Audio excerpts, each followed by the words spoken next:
Order number 8. Hold on. What is out of order?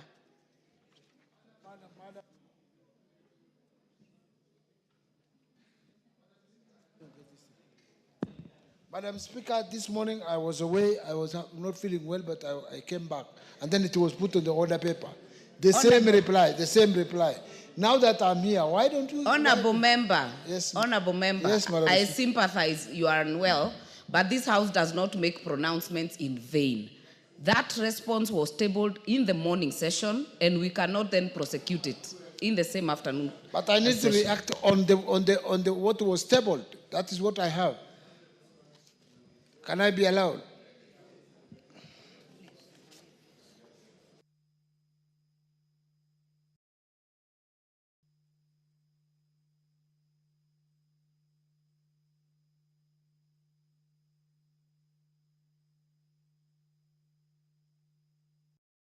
This matter again. No, I'm not opening this matter again. We processed it in the morning, and it was actually dealt with.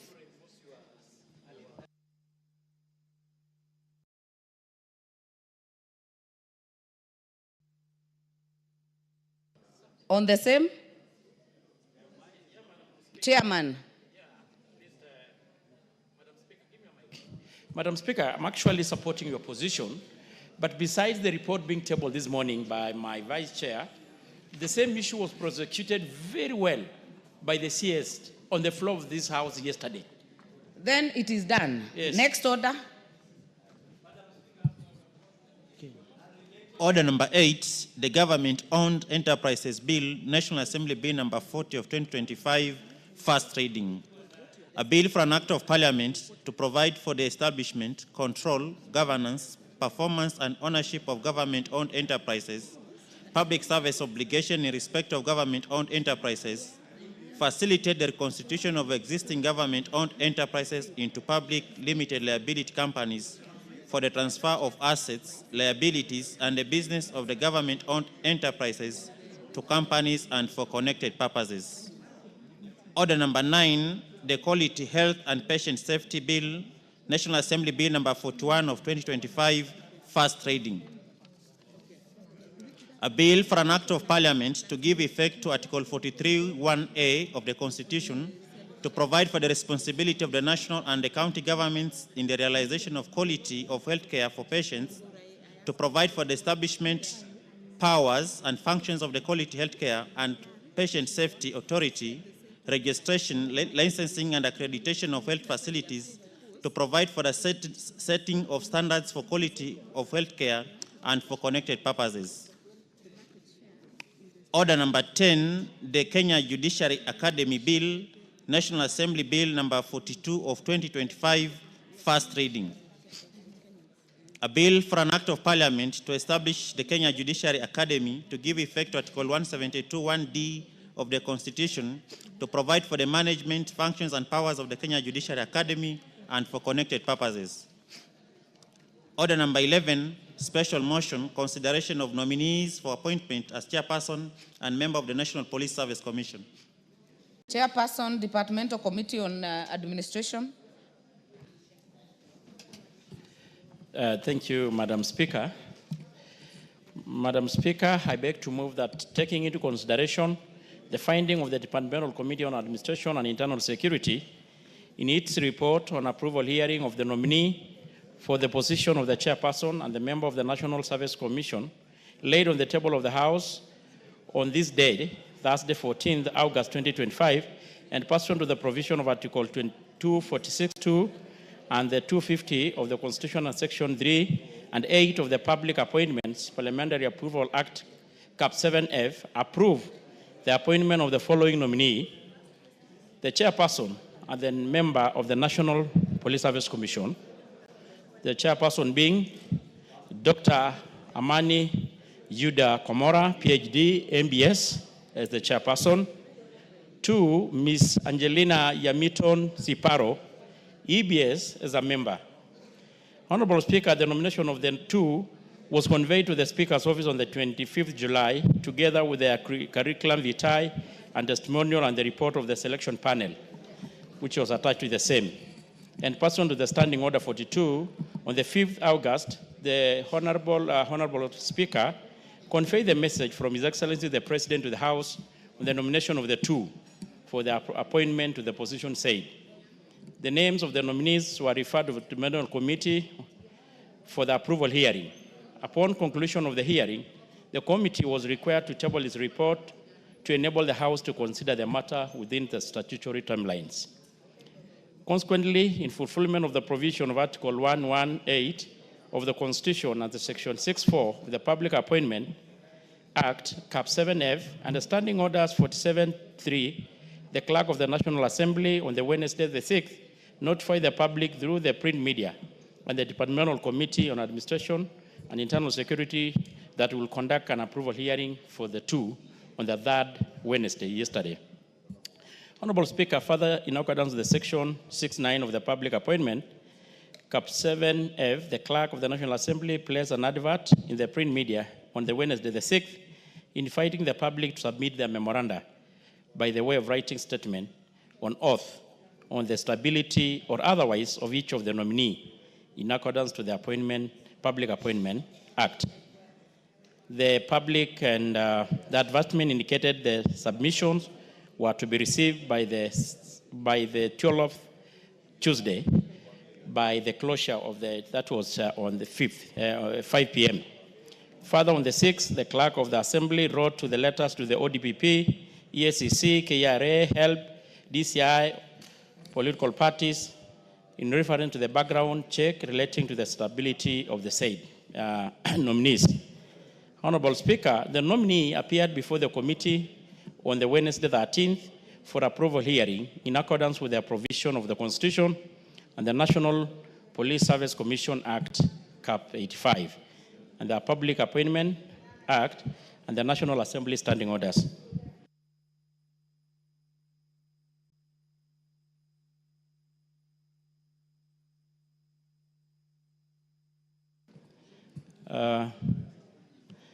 During the approval hearing, Honorable Speaker, the committee considered the provision of the Constitution, Section 5 of 6 of the National Police Service Act, and the public appointment, and the nominee filled their questionnaires and their curriculum vitae, academic credential, professional training, experience, personal integrity, and the background report from relevant authorities and oral submission by the nominees, and made the following observation. The nominees were nominated in accordance to the provision of Article 246(2) and 252 of the Constitution and the Section 65 of the National Police Service Act, and the nominees are Kenyan citizens in conformity with the Article 78 of the Constitution and Section 5 and National Police Service Commission.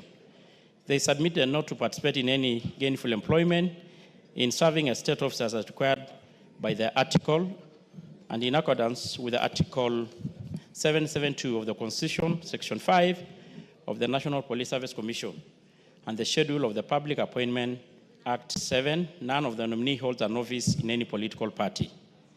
The nominees demonstrated compliance with Article 75 and 76 of the Constitution on the conduct and financial probity of the state officers. They indicated non-existence of potential conflict of interest and committed to declare any should it arise. By the said deadline of the receipt of the memoranda, Honorable Speaker, from the members of the public, the committee had not received any against any of the candidates. The committee, however, received a recommendation letter from the Women Challenge to the Challenge organization supporting the nominee of Ms. Angelina Yamiton Siparo. The nominee met the requirement of Chapter 6 of Constitution, leadership and integrity, having obtained clearance from the relevant statutory bodies. The nominees demonstrated deep understanding of the topical administrative, technical issues touching on governance, the role of the chairperson, and the member of the National Police Service Commission. Honorable Speaker, and during the approval hearing, Honorable Speaker, I want to confess that the members of the committee were so impressed with the credentials of the said nominees, and even how they presented and demonstrated their ability to steer the National Police Service Commission forward, especially considering the turmoil between the kind of tug of war and push between the National Police Service Commission and the NPS currently. And to be in particular, Honorable Speaker, I want just to highlight a bit the position of the chair, which is the Amin, Dr. Amin Yuda, PhD, comes from Tana River, from the Pokomo, a minority and marginalized community, and is a distinguished human resource management professional with an extensive academic and professional credentials. He earned a PhD in human resource management from Jomo Kenyatta University of Agriculture and a master's in human resource management and a Bachelor of Arts in anthropology, sociology from the University of Nairobi.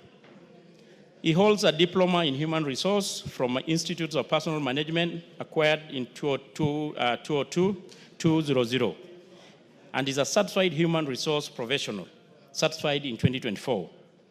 He has served in several institutions, both private and public. Honorable Madam Speaker, he has been served in very senior positions in this republic, one notably being the vice chairperson of SRC, where he has really helped the SRC to achieve major milestones from the year 2018 to 2024. And to prior to that, he was a general manager of human resource administration for the same.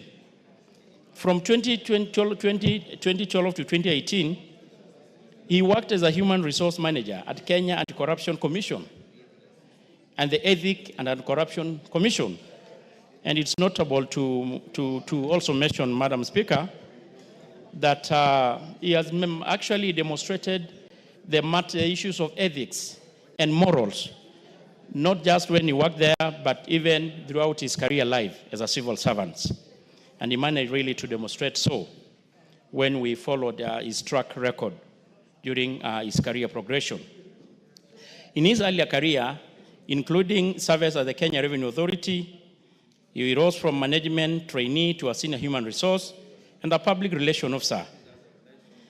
He worked as a project officer at the East African Wildlife Society. And I've got no doubt, Madam Speaker, and the committee were equally convinced that Dr. Yuda is fit for the job, especially coming at such a time also when the National Police Service Commission, jointly with the NPS, anticipating to carry one of the biggest recruitment of our police officers, possibly next month. On the part of Angelina Siparo, EBS, Ms. Siparo is a seasoned professional in counseling psychology and a public health policy.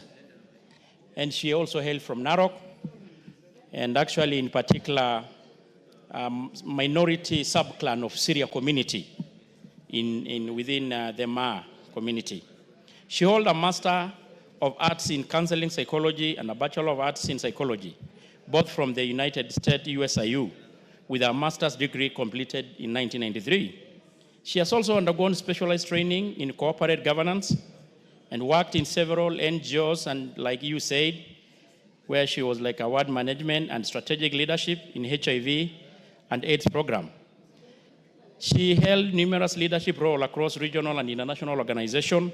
Most recently, she worked as the Young African Leaders Initiative, YALI, from the 2023 to early 2025. And prior to that, she served as a project team leader at the Africa Union and Africa CDC. She was also the chairperson of the AIDS Council, NASCOP. From the year 2015 to 2021, she was the Senior Eastern and Southern Africa Regional Advisor and a Kenya Country Director at the Population Reference Bureau. She also serves as the Country Director for the Catholic Medical Mission Board from the 2012 to 2025, and as a Regional Manager for the East African at the Health Policy Initiative and the Futures Group International. And she has also worked extensively as a consultant for organizations such as the Women Rising International, Yamaya Health Advisory Population Reference Bureau, UN Women Action, Africa Help International, Catholic Medical Mission Board, International Relief and Development, and ActionAid International, focusing on governance and human resource, HIV and AIDS, and gender-based violence. Her board and advisory roles are extensive. She is the current chairperson of the Ma Women Network and a trustee of the Frontline, and has served as the board of the Moi Girls Nairobi and Narrow County Rival Economic Forum. Madam Speaker, you can't exhaust the rich experience of the two distinguished Kenyans who had been considered for nomination in this position as the chair and the member of the National Police Service Commission, respectively.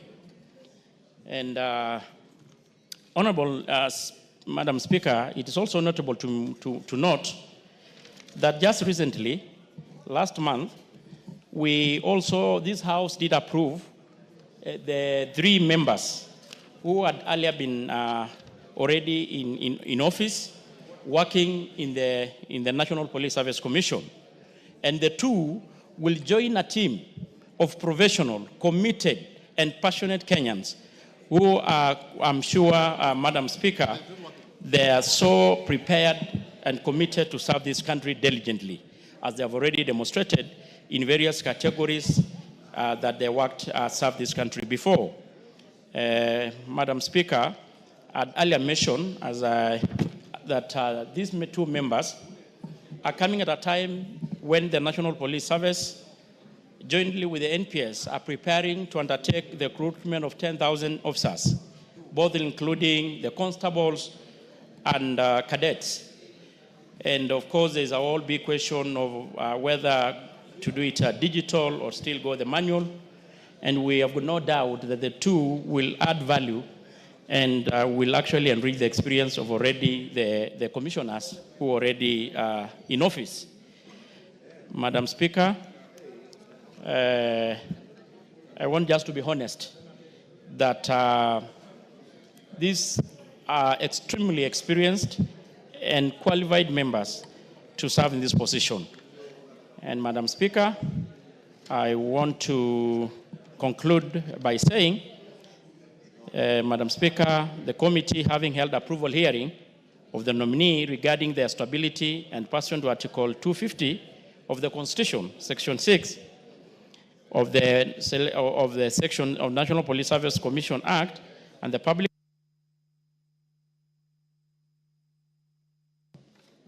You have switched off the chair. Yeah. What is happening? Go on. Okay, Honorable. just the gadgets, no problem. I'm actually winding up. The committee, Madam Speaker, the committee recommends the National Assembly approve the nomination of the following as the chairperson and the members of the National Police Service: Dr. Amani Yuda Komora, PhD, MBS as a chairperson, and Ms. Angelina Yamiton Ziparo, EBS as a member. And Honorable Speaker, with these few remarks, I beg to move. And I now request the Honorable Retired Colonel Dido Raso to second this motion. I thank you, Honorable Speaker. Very well. Before Honorable Raso, given the high traffic in our galleries, allow me to recognize students and learners in the public gallery, Kiandieri Secondary School from Kirinyaga Central, Kirinyaga County, AIC Visa Oshual, Baringo Central, Baringo County, CCM Ruerigo Primary School from Tharaka Nithi County, and in the Speaker's Gallery, Kiambala Primary School from Molo, Nakuru County, and Tayari Primary School, Molo, Nakuru County. On behalf of the House, we welcome all of them to observe the proceedings of the House. Honorable Dido Raso, you can go ahead to second the motion. Thank you very much, Honorable Speaker. Honorable Speaker, I beg to second, and I want to say as follows. Both Dr. Amani Yuda Komora and Ms. Siparo will be, if this House approves, will be the members of the National Police Service Commission. This actually completes the circle of the National Police Service Commission that already has 7 members. With these 2, it makes the complete remit of the 9 members that is stipulated in our Constitution.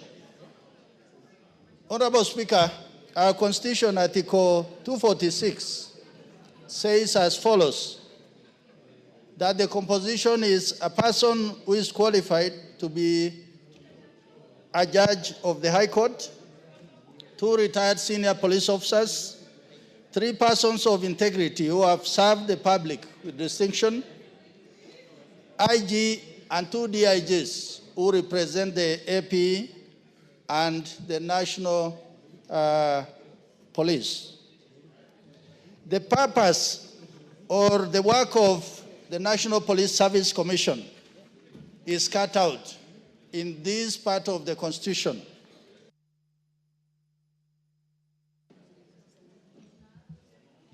To recruit, to confirm appointments, determine promotions, transfers, exercise disciplinary control, and also remove individuals from appointments if they so this fit. Madam Speaker, the composition of the National Police Service Commission from our committee actually reflects regional and ethnic diversity. If you take all the 9 members, actually they come from different regions, and also they represent different ethnic groups who live in the land called Republic of Kenya. Madam Speaker, the committee also went through the Public Appointments Parliamentary Approval Act, the issue of consideration. What were the issues? Any constitutional or statutory requirement, suitability of the nominees, their abilities, the experience they will bring to the National Police Service Commission, and also qualities. As my chairman has ably extolled, we as committee, we were convinced beyond reasonable doubt that these 2 individuals will add both experience, knowledge, and they bring fresh commitment to the National Police Service Commission. Finally, Madam Speaker, we expect the National Police Service Commission, the National Police Service, and IPOA going forward to work together seamlessly to provide service to the people of Kenya. With those remarks, I beg to second. Thank you, Honorable Speaker.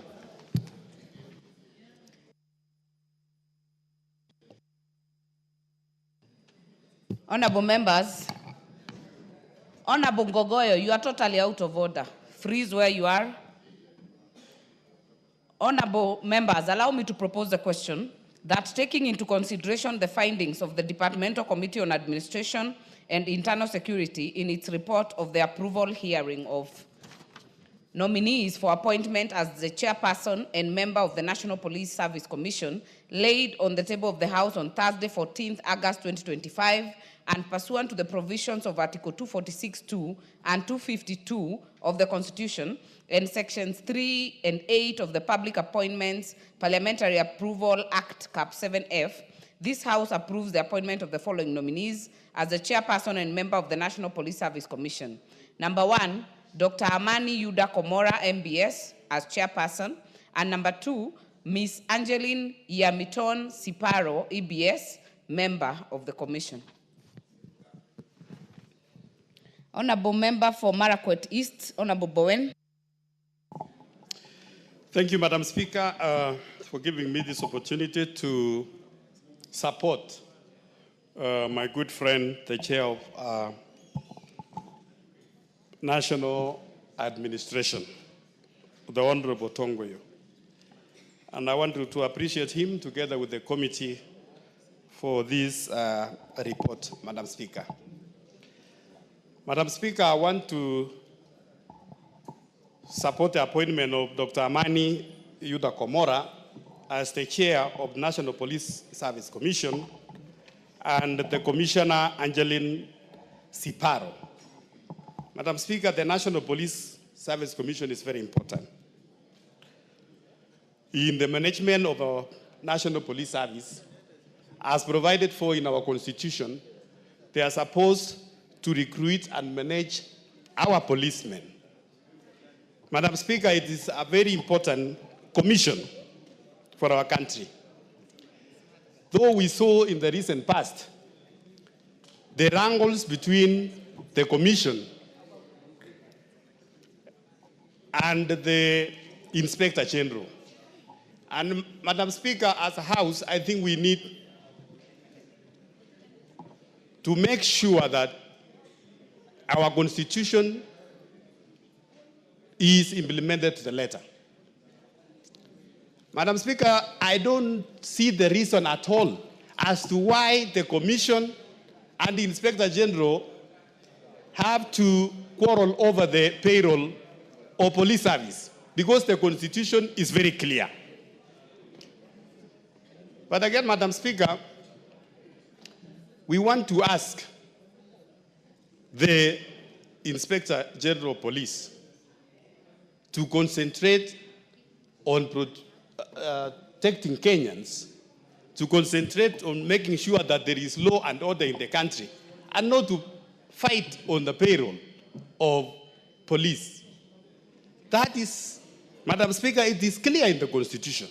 So, as a House, Madam Speaker, we want to seek the approval of these two commissioners so that we can have the commission function, discharge the constitutional duties of this commission of managing our policemen and women. Madam Speaker, from the CVs given by the Honorable Chair, you can see very clearly that the two individuals here, they are very qualified Kenyans. Dr. Yuta Komora from a small community in Tana River. Madam Speaker, that is why we have said as a House, this Kenya belongs to all of us. This Kenya belongs to all Kenyans, and all Kenyans have the opportunity to serve in any office in this country. Mr. Speaker, it is very encouraging to see this gentleman, Dr. Amani Yuta Komora, from a small pastoralist community in Tana River, rising through the ranks and now to become the commissioner or to become the chair of the Commission of National Police Service. Madam Speaker, with the lady, Angeline Siparo, I've seen the CV, Madam Speaker, and I can as well also say she's very qualified. And this is a woman who has also, she has worked, she has a master's in counseling and psychology, which is very important, especially with our policemen. We have seen many police officers of late, some of them even they are committing suicide because of work-related duties. And I think with the coming in of Angeline Siparo, with all this qualification, is going to help to also make sure that there is a provision of guiding and counseling to our police officers. And you know, Madam Speaker, also, even as we discuss these commissioners, we should also discuss the police officers who are on the field. Madam Speaker, in many times during a discharge of duties, we have seen our police officers, sometimes the public also, beating them around, like during the time of demonstrations. But if you go back again, Madam Speaker, you see how these officers are operating. The environment in terms of their housing, where they live, in terms of their salaries, Madam Speaker, I think we need also to be fair to these servicemen and women, so that even through our affordable housing, we want our government, as they work on the affordable housing in slum upgrading, Madam Speaker, they should also focus on housing, giving a decent houses to our police officers. Madam Speaker, as I finish, we want the two commissioners to streamline operations in our national police. Because, Madam Speaker, we have raised our policemen, some of them who are doing a very good job, but we have some, a very rogue police officers. Madam Speaker, in the recent past, we have talked about abductions. Yesterday, I read a statement of one of my officers, Madam Speaker, who was abducted last Thursday. Up to today, he has not been found. He was abducted by policemen. So we want, Madam Speaker, to call out our policemen. They need to discharge their duties with a lot of professionalism and with the rule of law and following the Constitution. Otherwise, Madam Speaker, with those many remarks, I want to support the appointment and the approval of the two commissioners. Member for Sirisia. Thank you very much, Madam Speaker. Let me also take this opportunity to support the two commissioners who have been nominated. Madam Speaker, they both qualify to be commissioners. So, Madam Speaker, I'm supporting. Madam Speaker, the commission of late, Madam Speaker, or maybe it is new, because I've been also a member of the Administration and National Security, Madam Speaker. There before, it used not to be the way the commission is handling things, Madam Speaker. I'm bringing even a motion, Madam Speaker, of adjournment of the House, Madam Speaker, to discuss on the same, Madam Speaker, about the CEO of the commission, Madam Speaker, concerning what is going on, Madam Speaker, with the IG.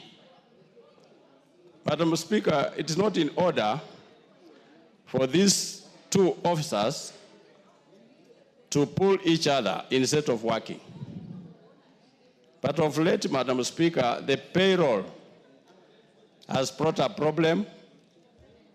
The two officers, when we see them on the media, pulling each other, Madam Speaker, about the payroll. And Madam Speaker, that is what is making Kenyans wondering why and what is going on, Madam Speaker, in the face of Kenyans whom they are supposed to look after, to keep proper security in this country, Madam Speaker. And even yesterday, I expected the Honorable CS to talk about it. But Madam Speaker, briefly, he said that he has a plan that he's calling them next week to sort them out. Madam Speaker, it is this House that gave the mandate to the IG to police to be independent, to have their money, to pay the police officers. And now, the way it is going, Madam Speaker, to me, the commission, the National Police Commission, cannot have a payroll to pay the police, although the way it is, Madam Speaker, the National Police Service, the police is under the National Police Service Commission. But the mandate of this House was given to the IG to pay the police.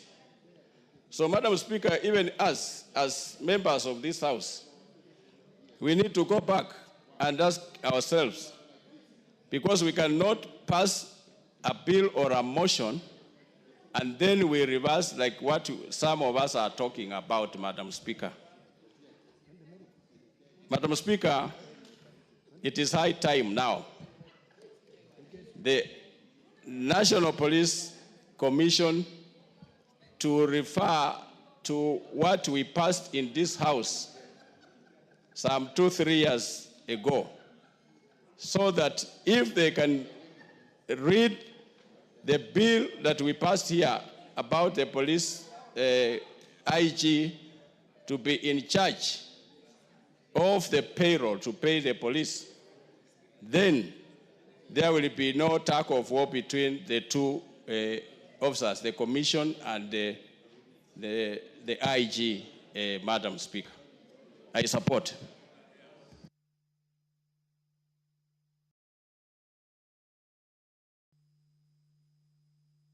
The next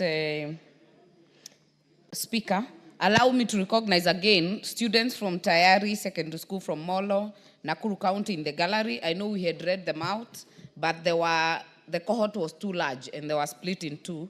So allow me to welcome them to the house. Next speaker will be the member for Funyula. Thank you, Honorable Speaker.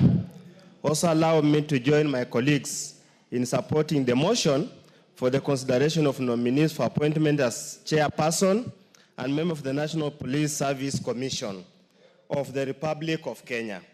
Honorable Speaker, the National Police Service is part of the national security organs established under Article 239 of the Constitution of Kenya.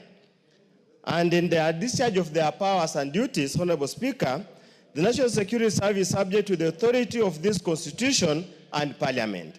The national security should be pursued in compliance with the law and with the utmost respect for the rule of law, democracy, human rights, fundamental freedoms. In performing their functions and exercise their powers, national security shall respect the diverse culture of the communities within Kenya. And the recruitment of the national security organs shall reflect the diversity of the Kenyan people in equitable proportions. Honorable Speaker, the work of the National Police Service, as again set out in Article 246, is clearly cut out. Indeed, Honorable Speaker, there is no lacuna in law. There is no conflict in the law between the operational mandate of the the Commissioner General of Police and the National Police Service. What we have currently, Honorable Speaker, is either a tough war or a basic sibling rivalry that is designed to defeat the provisions of the Constitution. I therefore stand here and pray and hope Dr. Yuda Komora, PhD, and Madam Angeline Imotim Siparo, plus all the other commissioners, will do nothing else but sit down and read the Constitution, read the National Police Service Act, and read the relevant laws and stream the operations and management of the police service. Honorable Speaker, a dysfunctional police service is a threat to national security. A police service that is at war with itself is a threat to national security, cohesion, welfare, and economic well-being of the people of Kenya. Honorable Speaker, with the diverse and advanced experience in human resource mobilization, community management, the lady and the gentleman, should be in a position now to get us right. Honorable Speaker, there are very many challenges with the National Police Service, both operational and the normal services of the service. Honorable Speaker, in the Maraga working report, one of the recommendations the Maraga team made, one of the far-reaching recommendations, and what the Honorable Luke has mentioned too, sometimes in the course of about 2 to 3 years, the National Police Services delegated some of their powers and duties and mandate to the IG, Inspector General. And because of that delegation that did not come with authority, did not come with supervision, there has been mismanagement one way or another. So, Honorable Speaker, we call upon, as the Maraga report recommended, the National Police Service should draw that delegated authority that was given to the IG and let it revert to the Commission as required for in the Act and in the Constitution. Finally, Honorable Speaker, we are going to the recruitment of new police officers. And one of the requirements of the Constitution that the recruitment of the National Police members must reflect the diverse culture and must have the face of this country. In the past, this recruitment has been undertaken in a very opaque manner, that you find any particular community, any particular region has a high proportion of members of the police force compared to other people. As they embark on the recruitment, issue of integrity, Honorable Speaker, is always said that you must have about 200,000 or 300,000 for you to be recruited in the police force. Indeed, whoever bribes to join the police force is going to be the major purveyor or perpetrator of corruption in the police force in order to recover the investment. It is good, there has been tremendous improvement, but again, the police service remains one of the most corrupt state organ in this country. But we must also allow the police, the men and the women, the young men and the young women who throughout this country to ensure the semblance of safety and there is proper management of the affairs of this country. But I want also to warn the police, individual police, if you accept and implement an illegal order, if you proceed and implement an illegal instruction that's not grounded in the Constitution, not grounded in law, the problem when you go to the dock, when you are charged in a court of law, you'll be you and you alone and your family members. So I want to urge the National Police Service Commission, the new members, and IPOA to ensure that police and all state security organs respect the rule of law. Killing and maiming innocent protesters is against the Constitution, is ungodly, is unbiblical, and is against the culture of this country. Their blood will come to haunt you, you and you alone, and your family members. With those few remarks, Honorable Speaker, I support. Honorable Murugara. Thank you very much. Madam Speaker, I'm on intervention because I'm understanding on 95 that in fact we are all in agreement that we approve this list as proposed by the chair, and therefore I move that you call upon the mover to reply. Honorable members, the decision is yours. A member has risen under standing order number 95, and I will therefore put the question that the mover be called to reply. Will as many as are of that opinion say aye? Aye. Will as many as are of a contrary opinion say nay? The ayes have it. Mover. Thank you, Madam Speaker. I want to appreciate and thank the members who have contributed to this debate. And I want again to assure the House and the country that from the interviews and approval hearing of the two, we have got no doubt these are the best qualified Kenyans to steer the much yearned reform in the National Police Service, and of course to help even us wipe out the endemic corruption in the service. And Madam Speaker, it is good that we all appreciate that we are anticipating the recruitment, and these two Kenyans, distinguished Kenyans, will be joining the service, and they know their work already cut out for them. With this, Madam Speaker, I reply.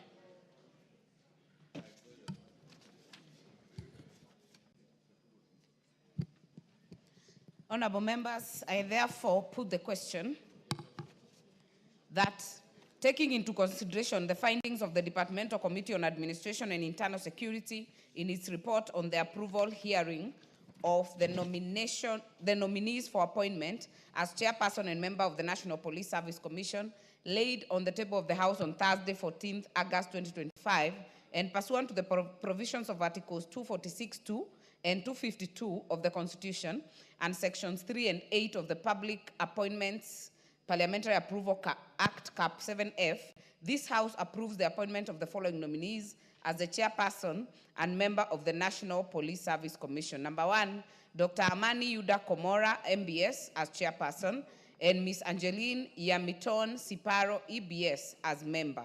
As many as are of that opinion say aye. Aye. As many as are of a contrary opinion say nay. Aye. The ayes have it.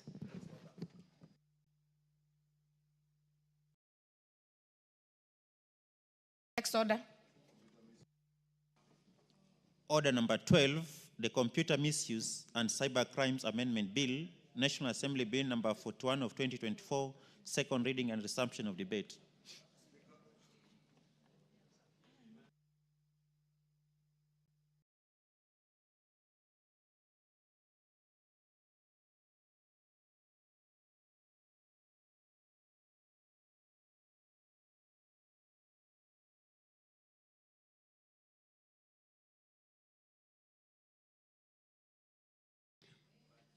From our list of contributors, it was the Honorable Silvana Sosoro was on the floor, is not available, so Majority Leader, kindly proceed.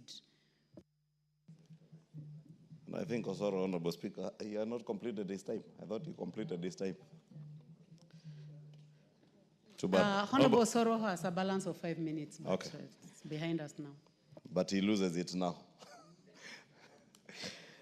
Now that he's very busy in Kisii today. Honorable Speaker, I rise to support this bill on the Computer Misuse and Cybercrime Amendment Bill number 2024, not number 2024, by the Honorable Aden Dawoodi Mohammed. Honorable Speaker, I listened to quite a number of contributions earlier this week, some that were very misguided. And I think one of the contributors had not even read the bill. Fortunately, when we engaged with that member, without naming names, with the Honorable Aden Dawoodi, outside here, he conceded that he had actually not read the bill and was just speaking to speak to the gallery. Because this bill is not about curtailing the freedom of Kenyans to express themselves online or in any other way or using online platforms, but it seeks to protect the children you see up here coming to witness how we legislate. This bill is seeking to protect them from abuse, either through things that they watch, pornographic material that they watch, from being radicalized through extremist views, be it religious or cultic practices, or even recruiting them into acts of terrorism online. Because, Honorable Speaker, it is a known fact by those who are in the security sector that there are those who have been radicalized into terrorism online and are recruited online. And quite a number of members from the Coast region will tell you how young people have been recruited into terrorist groups from online platforms and lured others into crime and other things, Honorable Speaker, through online platforms. Therefore, Honorable Speaker, right from clause 3 of the bill, you see, it seeks to amend section 6 of the Act that gives the National Computer and Cybercrimes Coordination Committee an additional function of issuing directives on websites and applications that may be rendered inaccessible within the country where the website or application promotes illegal activities, promotes child pornography, terrorism, and extreme religious and cultic practices. And therefore, Honorable Speaker, when I listened to some of the contributions that were being made here on Tuesday, I really wondered where they were getting those things on this bill. Because we must restrict ourselves to the contents of the legislative proposals that are before us. And these bills, Honorable Speaker, I keep telling members, even if you have not read the bill, just go to the objects and the memorandum of the bill and you'll be able to figure out what the bill seeks to amend, Honorable Speaker. Because I had a member saying, oh, let us allow the Kenyans to express themselves. Nobody is asking Kenyans not to express themselves. And if anything, Honorable Speaker, there is no other country in sub-Saharan Africa where people have the kind of freedom Kenyans have online. Freedom to express themselves and even freedom to harass others. And they do it, Honorable Speaker, without anyone curtailing them. And therefore, the intent of this bill is not to stop anybody from harassing any politician online or stop you from abusing Honorable Aden Dawood, the proposer of the bill, or Kimani Ichung'wah, or indeed anybody you want to abuse or insult. That is your right. You go ahead and do it. It never changes anything, by the way. And I keep telling people, you're only wasting your data insulting people. You're only wasting your time and your money. Spend your time more usefully doing productive things like online jobs that will earn you a living instead of spending your time insulting leaders, politicians, and whoever you think you can insult, Honorable Speaker. And therefore, I was saying, Honorable Speaker, if you read the objects of this bill, you will see that it seeks to protect the most vulnerable people in our society, our children, from acts of child pornography, Honorable Speaker. 2, Honorable Speaker, acts of terrorism and extreme religious and cultic practices also, as I said, Many of our young people have been lured into terrorism and extreme cultic practices. You've seen, Honorable Speaker, Shakahola years ago. We've just seen another village still in the same Kilifi County, Honorable Speaker, and you do not know. I saw the Minister for Interior last night saying that they have close to 300 bodies that cannot be identified. Honorable Speaker, because probably these are people who were lured even online, went into Shakahola and ended up dying there, and their relatives do not know where these people are. Honorable Speaker, and some may have died with their entire families, and that's why we cannot trace them.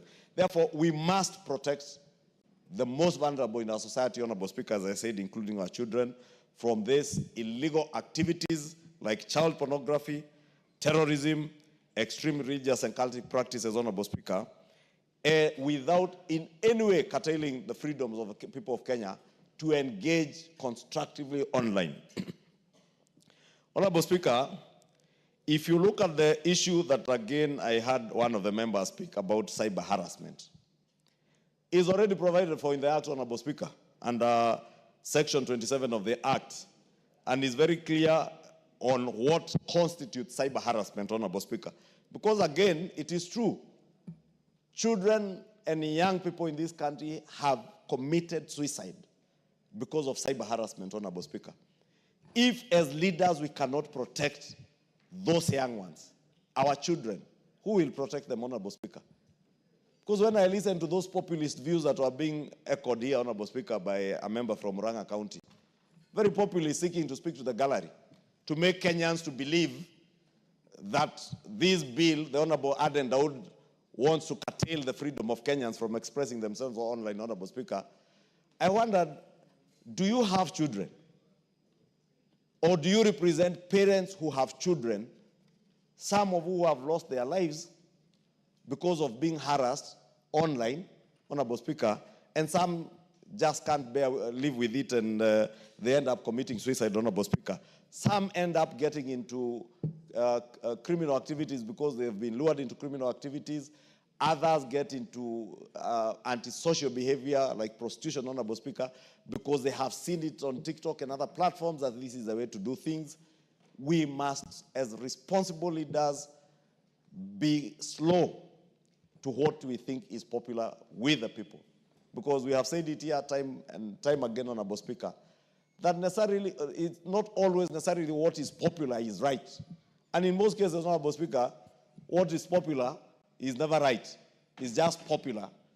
And therefore, when I listen to a member speak in a way he's just looking for, speaking to the gallery to seek cheap publicity, Honorable Speaker, at the expense of our children, I am left wondering whether you are a parent. And if you are a parent, how irresponsible of a parent you could be to expose our children to cyber harassment, expose them to child pornography.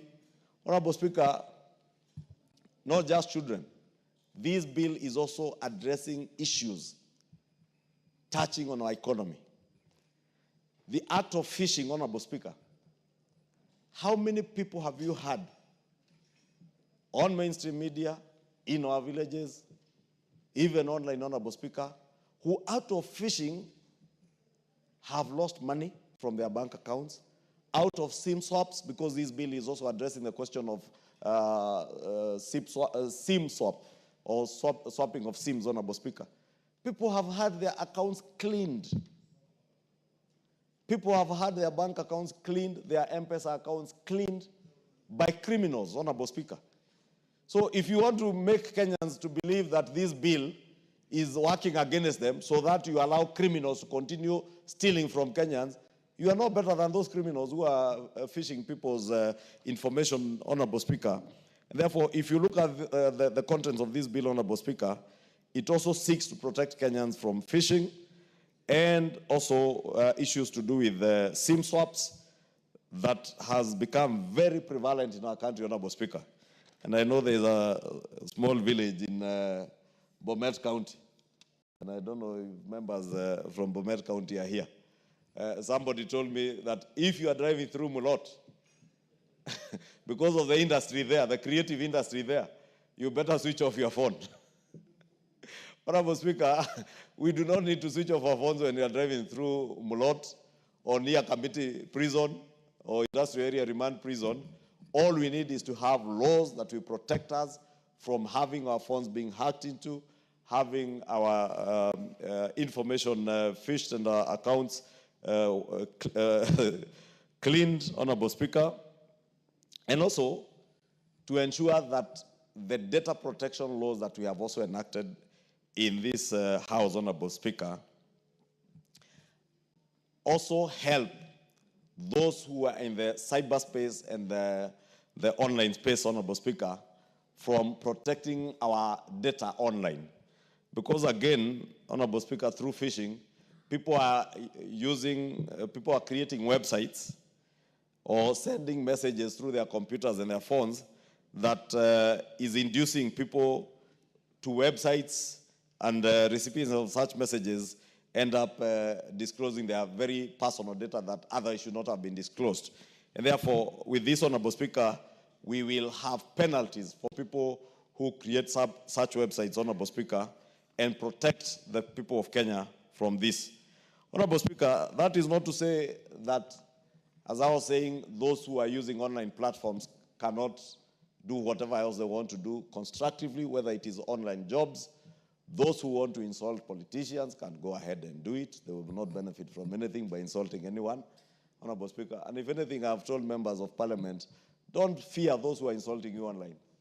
Some will insult you, but are just envious of what you are doing at times.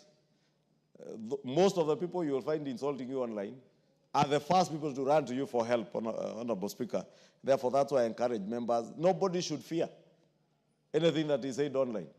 Honorable Speaker, some of us, if we lived by what is said online, Honorable Speaker, we would never do anything.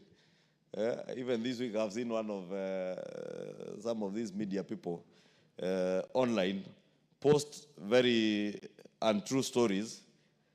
But I say, any story that you sell, Honorable Speaker, may help somebody.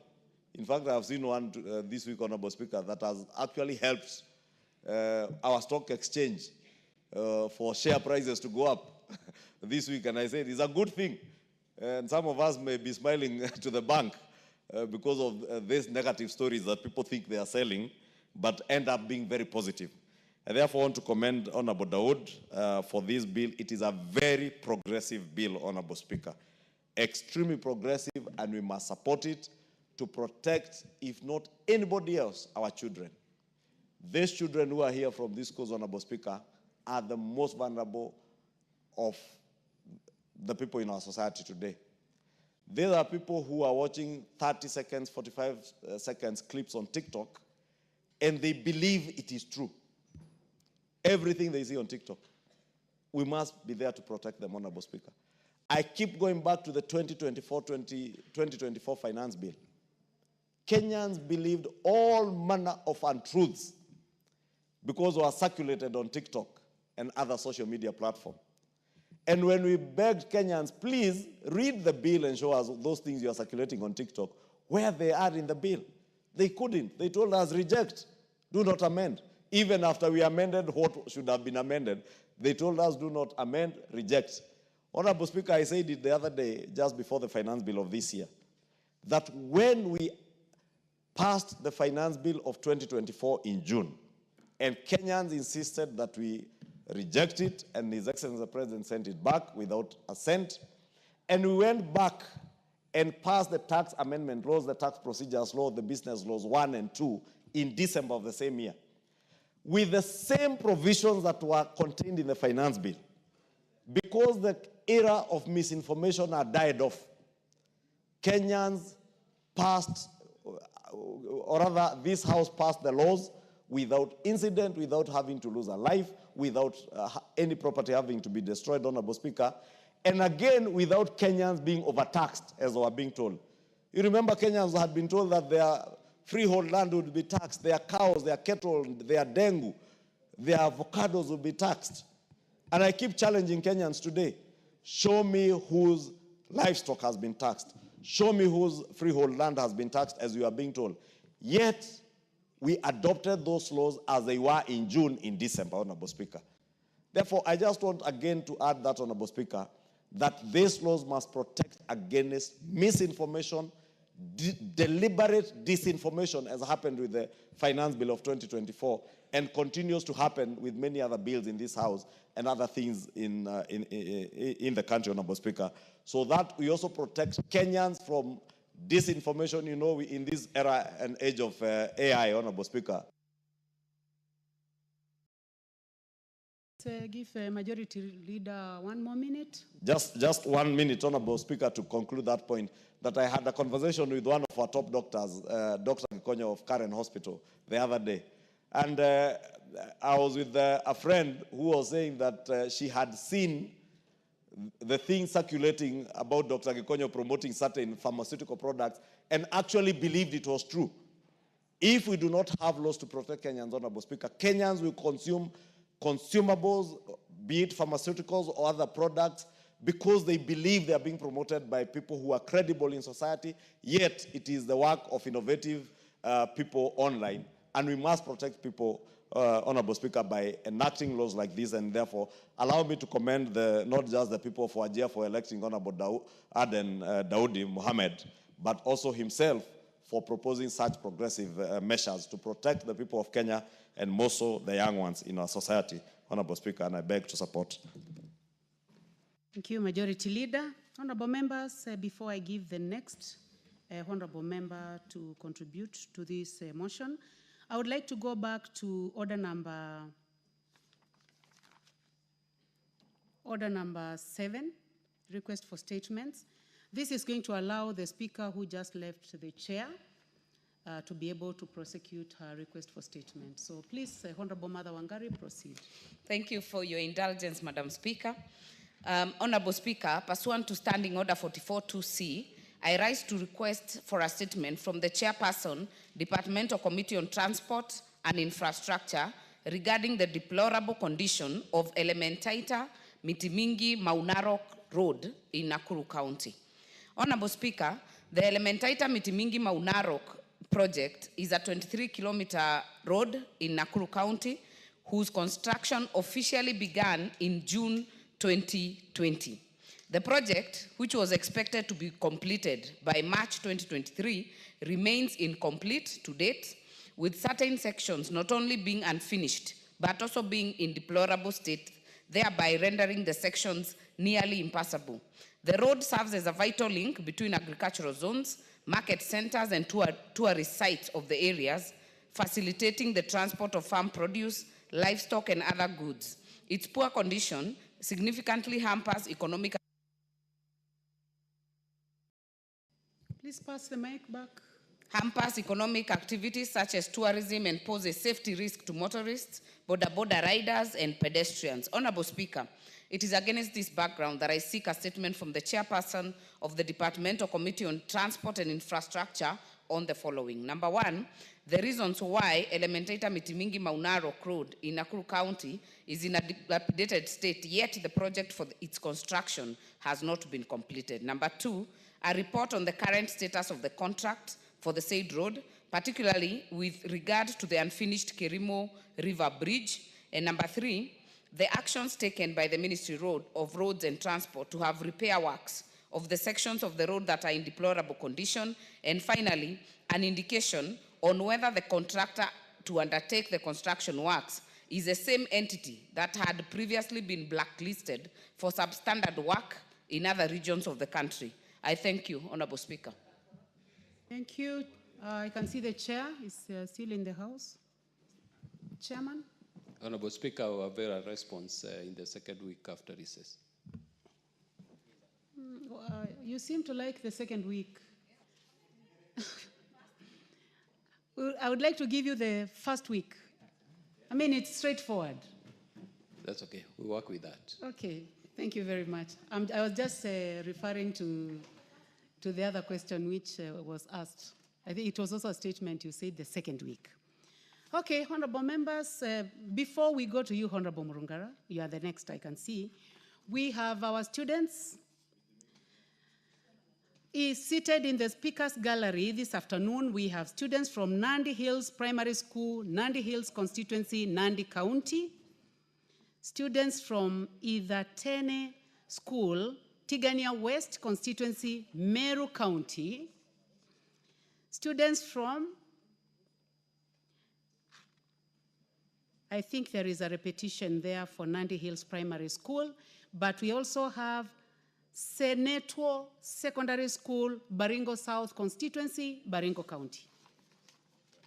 I would like, before I go to you, Honorable Murungara, kindly allow the Honorable Mutunga.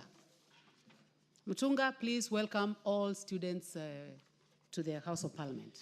Thank you, Honourable Speaker. Honourable Speaker, I would like to warmly welcome all the students who have decided to come and see what we do in this house. I would like them to know this is where the laws of Kenya are made.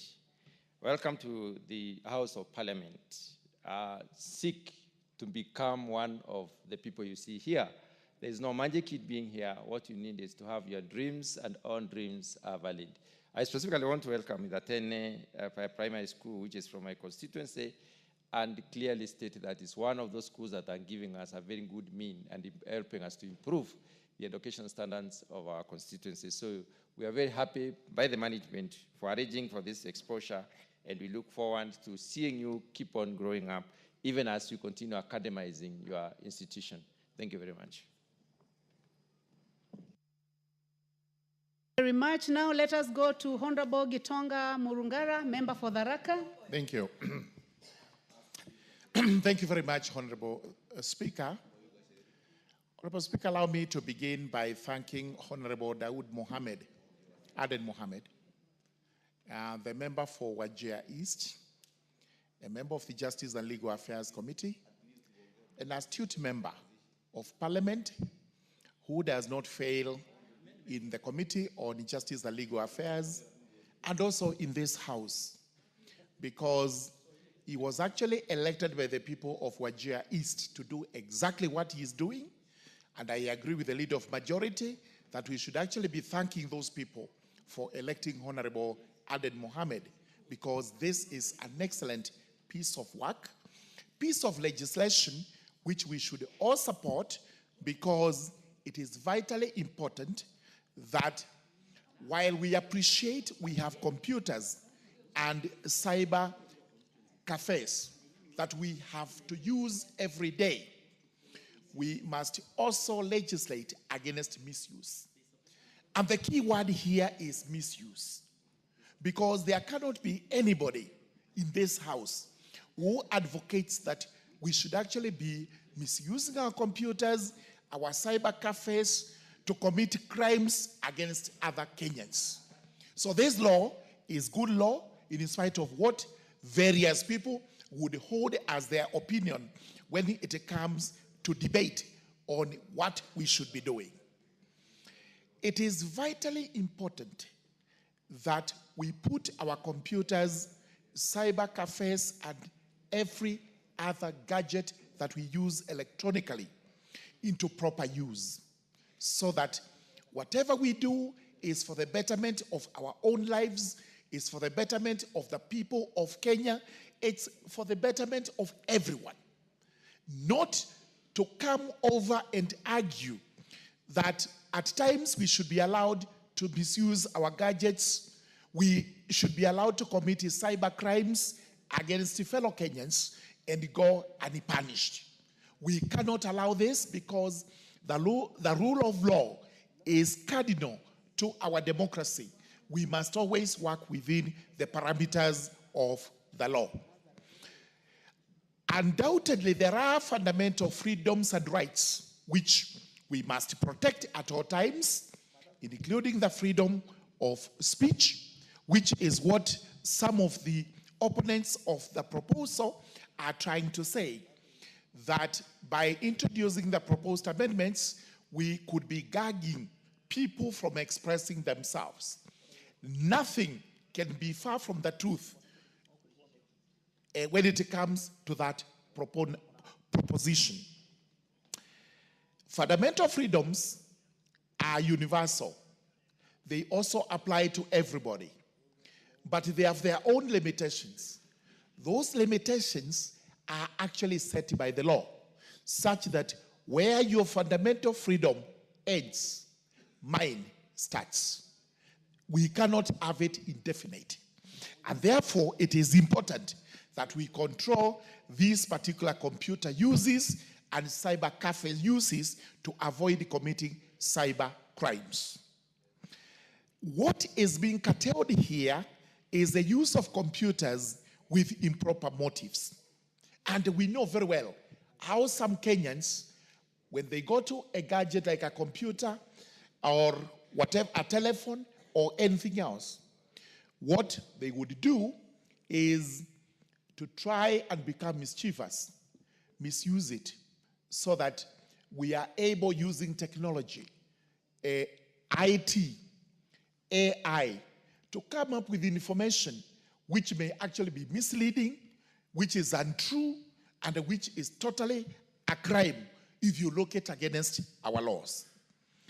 It is that misuse which sometimes lead to even other incidents like suicide, because people invent derogatory things which they put on the computer about someone, and we are not the same in terms of accommodating what is not useful to us.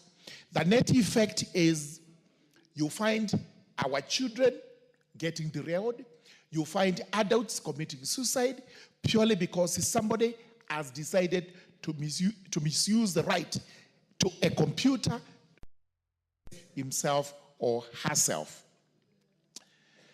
We also have the issue of morals, and we are talking about this to a great extent. We always say anything that is repugnant to morality cannot be encouraged in law. If it offends, if it is not in consonance with our laws, it is unlawful. For example, we know very well that people have misused computers to try and get other people into crime, to try and get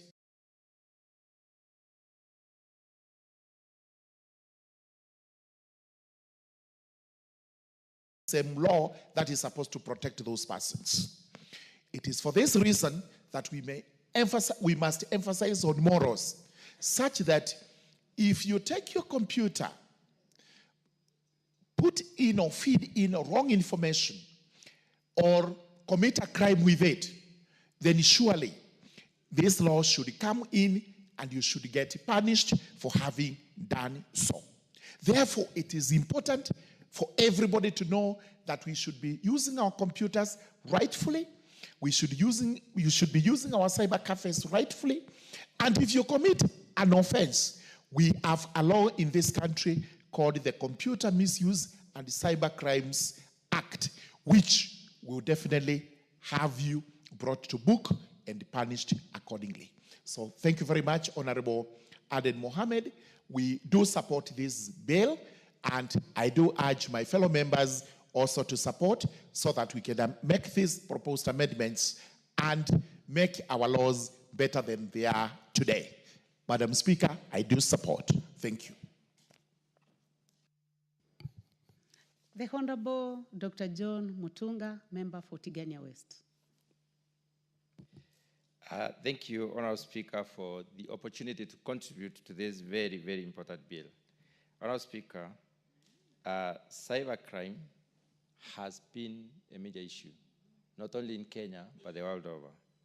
And personally, have been affected, not once, not twice, about 4 times.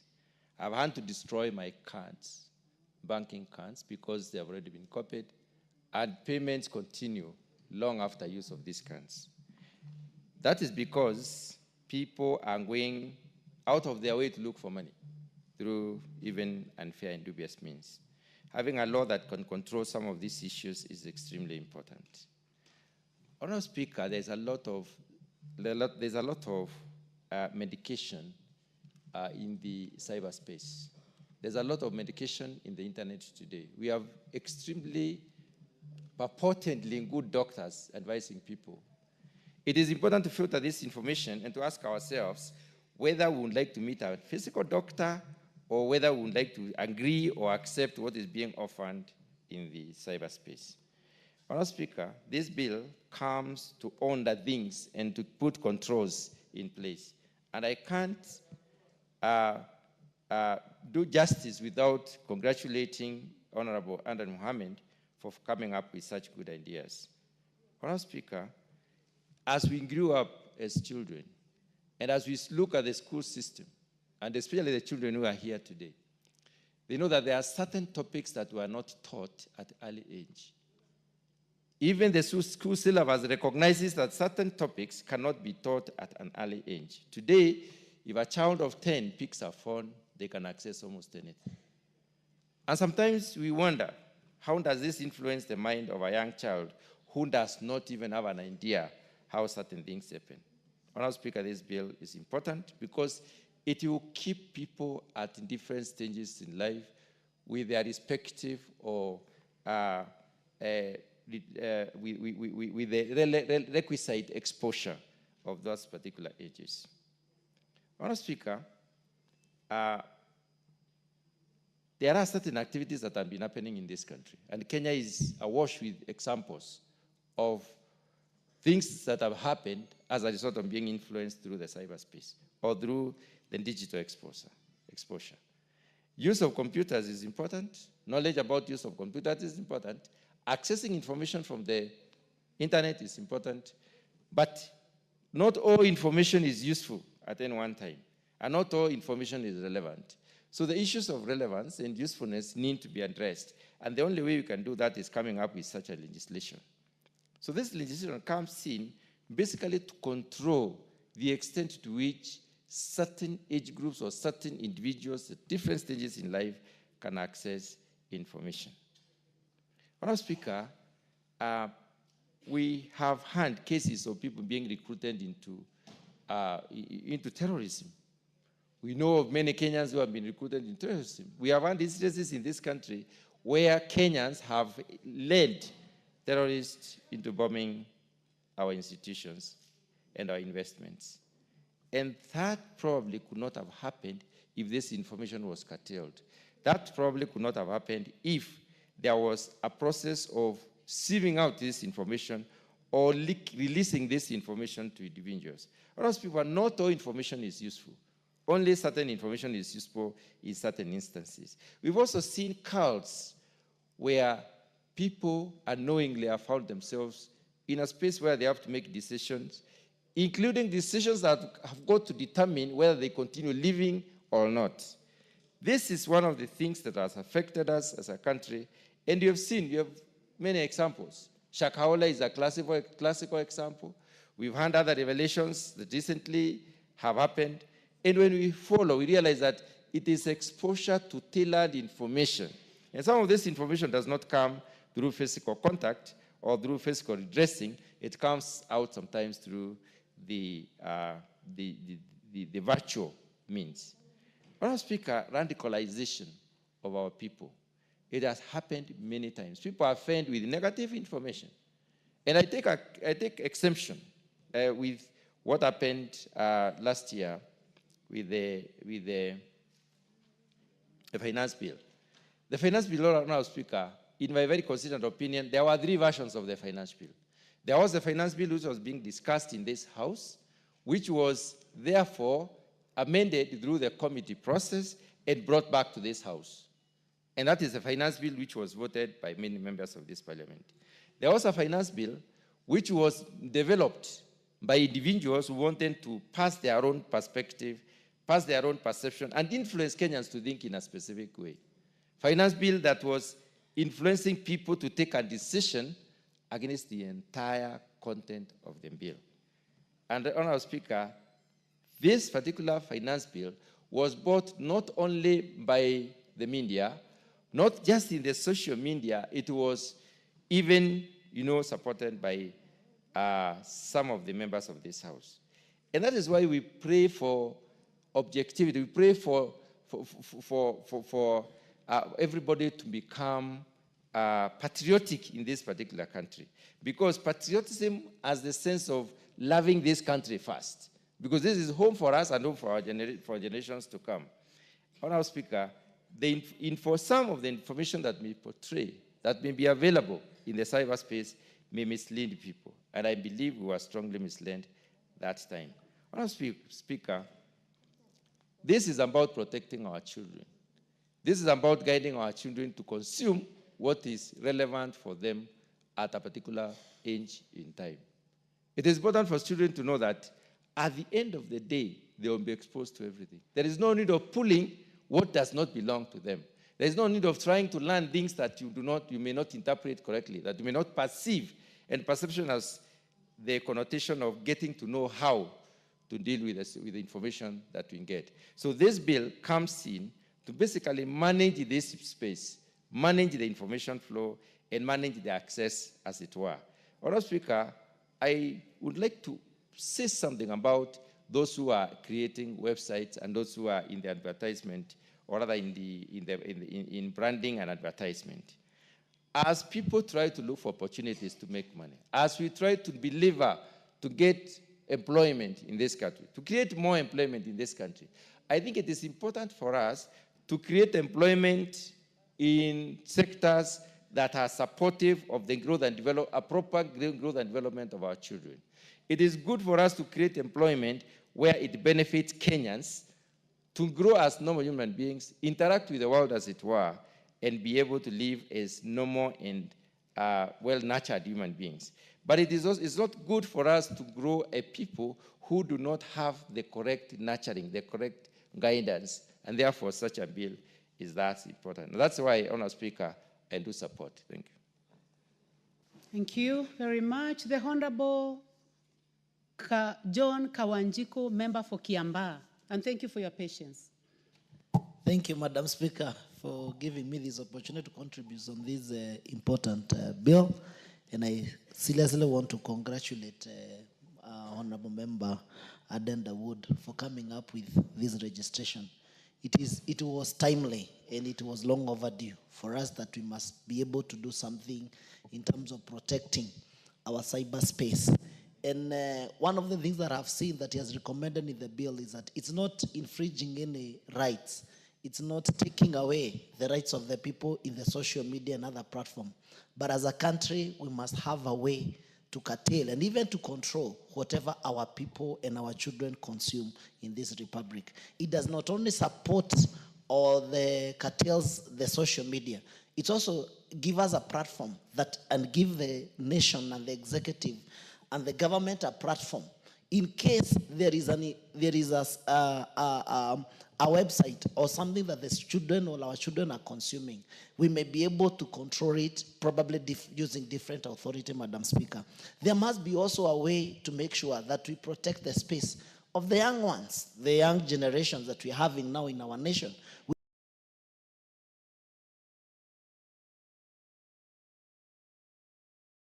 But also we can be able to control and see those online preachers, those online religious, what is this that they're impacting our society with? What is it they're impacting our children with? We must be, in a way, be able to control. And when the worst comes to the worst, we can be able to switch off even what they are consuming, probably using the Communication Authority of Kenya. We have seen it, and I concur with the honorable member, my senior Morugara, who was saying that when you look at even what was happening at 2024, last year, in the social media, what people are putting in the social media, even to an extent of putting people in coffin, which was extreme. We must have a way to control the media and what our people are able to consume. And if possible, the Communication Authority of Kenya should be given that mandate to authoritatively cut off or deal with whatever people are able to consume, probably in our social media, Madam Speaker. Issues to do with pornography, we can be able to control. Sometimes, you know, freedom comes with responsibility. You know, even if we are even if we are a democratic country, there must be a way for us to make sure that we also be able to manage that democracy and that freedom, Madam Speaker. We must be in a way able to control even when it comes, because now we're in the world of AI, we're in the world of technology. We must up our game as a nation and even as a government to be able to get into those spaces and control and understand what are Kenyans consuming. Because Before the terrorism used to be an act of people coming and bombing the nation and doing all those things.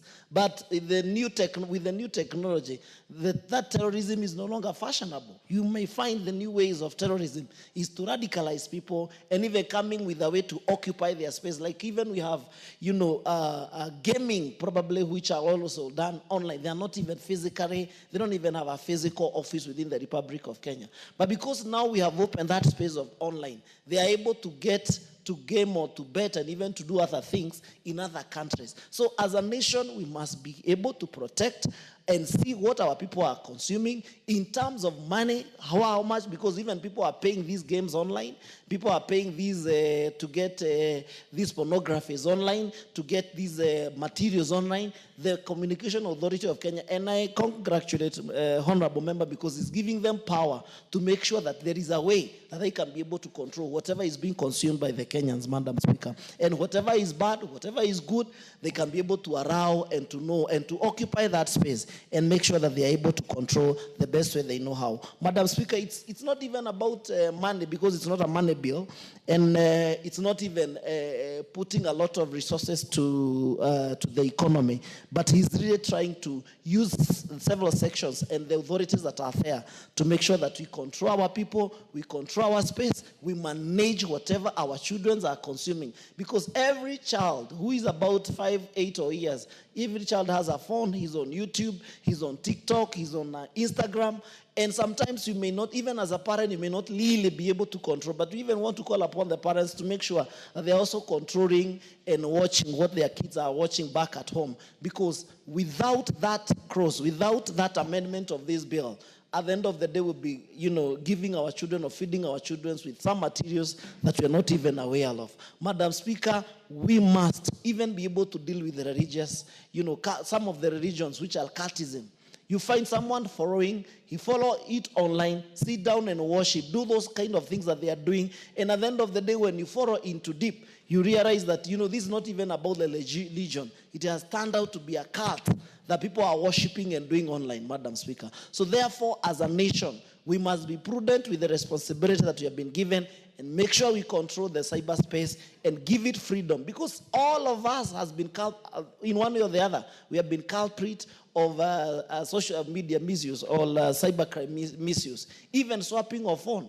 You have your phone with you, someone take another copy of your ID and swap your SIM card, and at the end of the day, you lose a lot of money that probably you're not even aware of. But because probably someone came with an ID and made a fake ID, those things you find that you have been, robbed a lot of resources, and maybe also your ID has been used or misused, probably online, Madam Speaker. So therefore, it is good, and I want to congratulate Honorable Member for coming up with such a bill so that at least we can be able to clean up that space of the social media and also control whatever is happening within the Republic of Kenya, especially online, Madam Speaker. And therefore, I support. Thank you.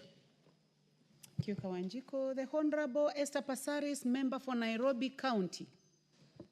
Thank you, Madam Speaker, for giving me this opportunity. Madam Speaker, I rise to support the Computer Misuse and Cyber Amendment Bill number 24 of 2024, sponsored by the Honorable Adam Dawood Mohammed. This bill is not about silencing Kenyans. It's about protecting them, especially our children, from the dangers that unregulated online spaces bring into our homes.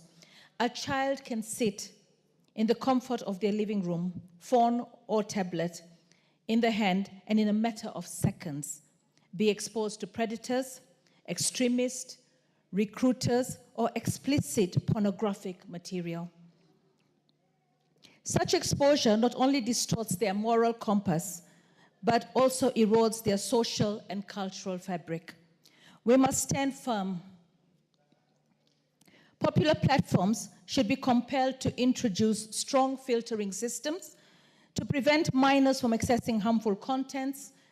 And if they refuse to comply, we must be ready to restrict or even block them in the interest of public safety. Honorable Speaker, other nations have acted decisively to protect their citizens and uphold their values. India has temporarily banned TikTok and other apps of harmful content. Indonesia has blocked platforms until they adhere to national content laws. Australia and the United Kingdom have compelled tech companies to implement age verification and content filtering. Closer to home, Tanzania recently blocked access to the platform X, formerly Twitter, citing the platform's allowance of pornographic content, which they deemed contrary to their laws and cultural norms. These examples show that defending moral standards online is not only possible, it is responsible, and governments around the world are taking them serious. This bill strengthens the powers of the National Computer and Cybercrime Coordination Committee to act swiftly against platforms that promote illegal or harmful content. From child exploitation to terrorism, to cultic indoctrination, to phishing scams and swim swap fraud that has cost Kenyans their life savings, that has cost Kenyans not only their life savings, but also, Honorable Speaker, this is where criminals pretend to be trusted organizations and lure individuals and trick people into revealing sensitive information like passwords, bank details, or ID numbers, often through fake emails, texts, and websites. Kenyans enjoy some of the widest freedoms in expression in Africa, and nothing in this bill removes those freedoms. What it does, it closes loopholes that criminals, predators have been exploiting, ensuring that liberty is not used as a shield for abuse. I therefore support this bill and urge not only my colleagues in this House, but also Kenyans who are active online to look beyond misinformation and understand what the bill truly seeks to address: the protection of our children, the safeguarding of our economy, and the preservation of our moral and cultural values. Thank you, Madam Speaker. I support. Thank you very much. The Honorable Wilberforce Oundo, member for Funyula. Thank you, Honorable Speaker. Let me also stand in solidarity with my colleague, Honorable Daud Ahmed, in supporting the Computer Misuse and Cybercrime Amendment Bill 2024. Honorable Speaker, I come from a liberal world that has been averse to censorship and some form of control.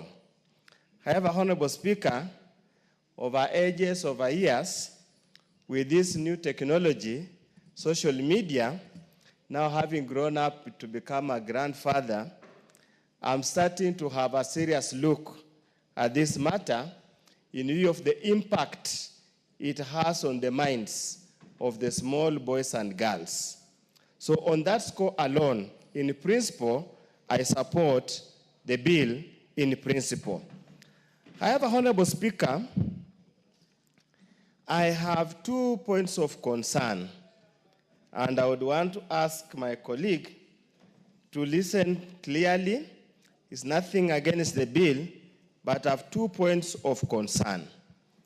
Number one is the inclusion of terrorist act as part of one of the acts or crimes that can cause disabling of our website or applicable or application.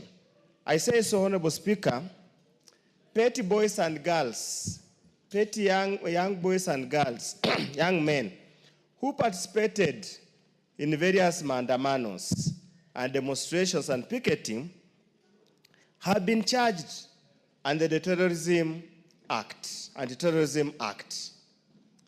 My fear, Honorable Speaker, it therefore means any act to mobilize members to participate in a picketing, in a demonstration that is soon hijacked by goons hired by other politicians and ends up in the destruction of properties, it means that particular boy and girl will be, his gadget, his phone, will be disabled, his social accounts will be disabled, literally rendering him inaccessible, and probably if he was using the phone to make money or to make a living, he would be done and completely.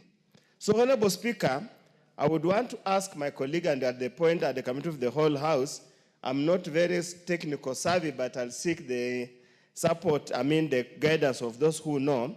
We need to redefine or temper on the meaning of Terrorism Act.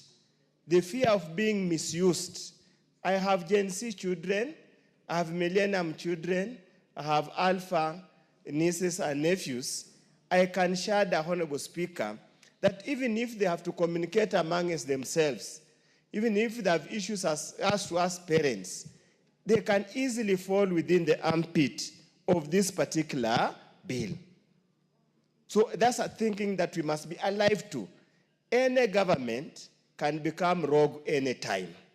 Giving a government unfettered powers to regulate to such a deep extent, then, Honorable Speaker, brings an issue that we need to reflect as a country. We might be curing a malady, we might be curing a social problem, but we are creating a dangerous monster capable of being misused. It was common, Honorable Speaker, when we were at the university. We never used to have rouse and demonstration. We would engage the police with the simple stones. They throw tear gas, we throw stones. Since they've got helmets, the injuries are minimal. They will throw tear gas that doesn't explode, we throw back. Honorable Speaker, under these circumstances, even if we mobilize to collect stones so that for self-defense, using our own social media, it can easily fall under the definition of terrorism. Second, Honorable Speaker, under Section Clause 3, that's amending Section 6, that gives powers to the committee, functions of the committee. Honorable Speaker, and the committee, Honorable Speaker, we are referring to here is the National Computer and Cybercrime Coordination Committee to switch off a website or an application when they suspect that the same is promoting illegal activities. Again, the legal activities have not been clearly defined. Are they under the penal code or any other law? Child pornography, terrorism, extreme religious and cultic practices. Honorable Speaker, it takes me back again very fast, not too far. Tanzania the other day, when Kenyan boys and girls indicted them in cyber warfare, what did they do? They switched off X. Honorable Speaker, I think it was on 25th June or 7th July, the government decided to switch off live broadcasting, which was illegal. My fear, Honorable Speaker, we have issues amongst ourselves. And many times we must find a way to vent those issues.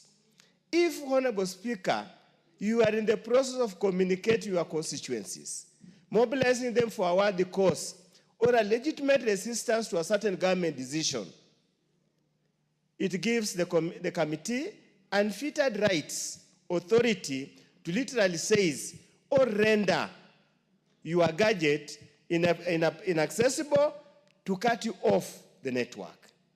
We might be legislating to solve a problem, but let me again warn, we are creating a more bigger problem. We are giving the government, and all over the world, Honorable Speaker, the government, so now in this country, the executive, can never be trusted with too much powers, too much restrictions. Professor, order Professor Wilberforce Oundo. You know, your name is big, Wilberforce. I can see your hand is up, Honorable Suleka Harun. Anything out of order? Do you have your card? But your hand has been up, so I would like to indulge you. Please proceed. Thank you, Honorable Speaker. I am standing on Standing Order number 95. as per the mood of the House and as per the contributions already done, this bill is already accepted by most of the members. We can now call the mover to reply. Thank you. Why the hurry? I'm still on the floor, Speaker. You will conclude, then I'll find out whether that is the mood of the House. So, Honorable Speaker, I'm afraid. I'm extremely afraid. The history of this country does not give us comfort that the government or the executive can exercise the powers the unfettered powers we are giving them judiciously, consciously, and the best interest of the people of Kenya. Honorable Speaker, what will stop the government? Use very spurious reasons. Wake up and say the communication between members of parliament on our WhatsApp group promotes illegal activities. What will stop them? When we are protesting, any attempt to deny constituencies, CDF, what will stop the government from doing that?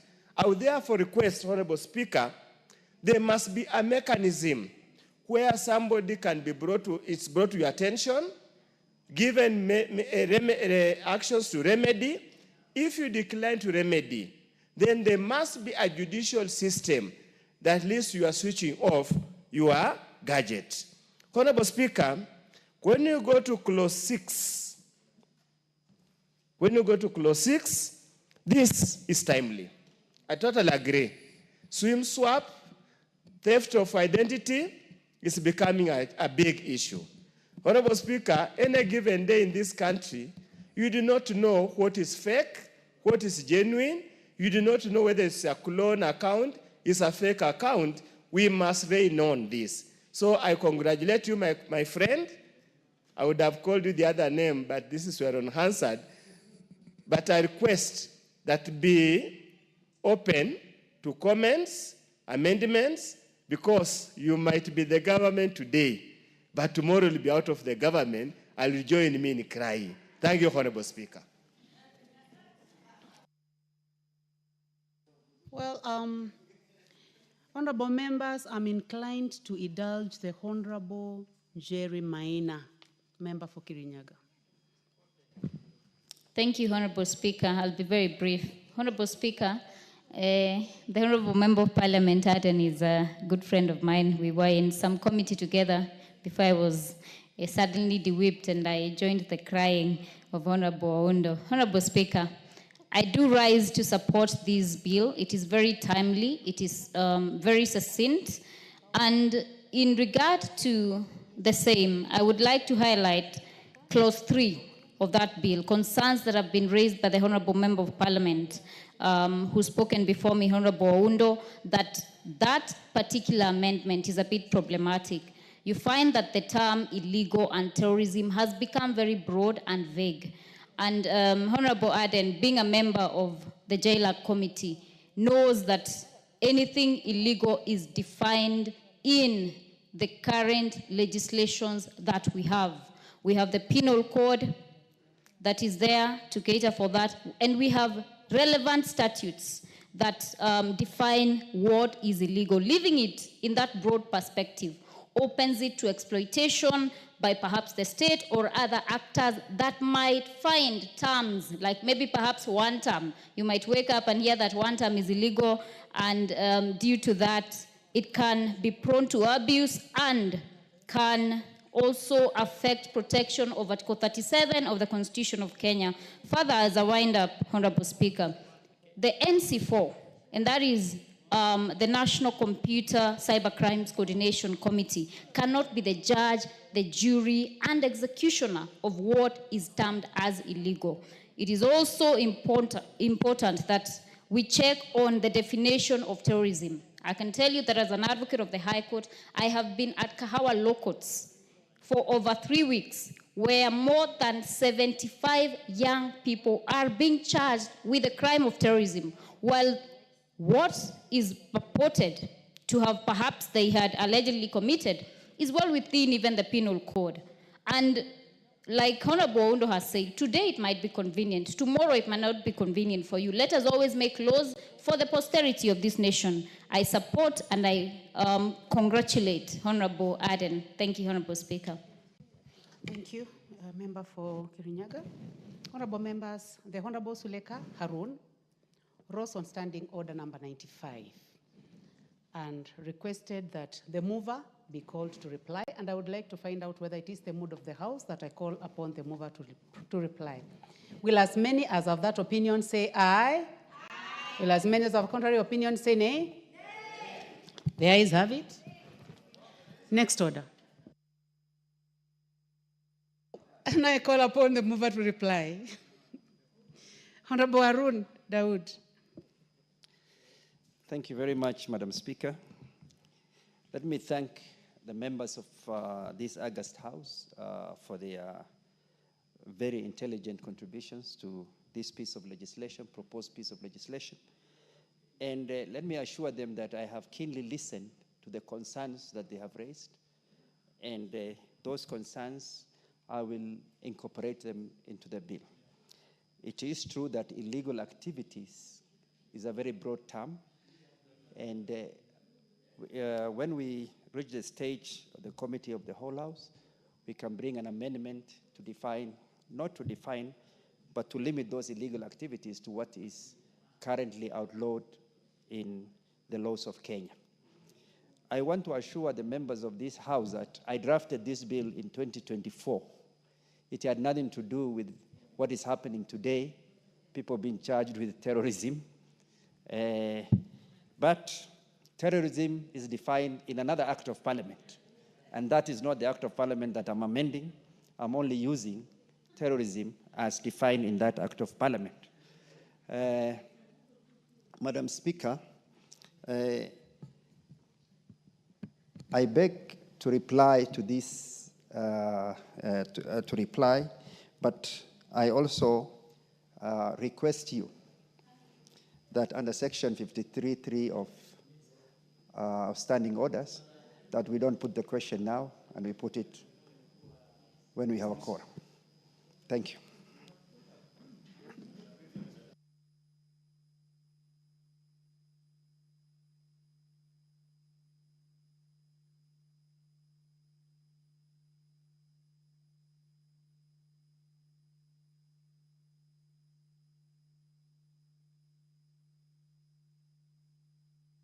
Okay, based on your requests, it is extended to. Next order. Order number 13, the Birth and Death Registration Amendment Bill, National Assembly Bill number 37 of 2024, second reading. Yes, the Honorable Mother Wangari.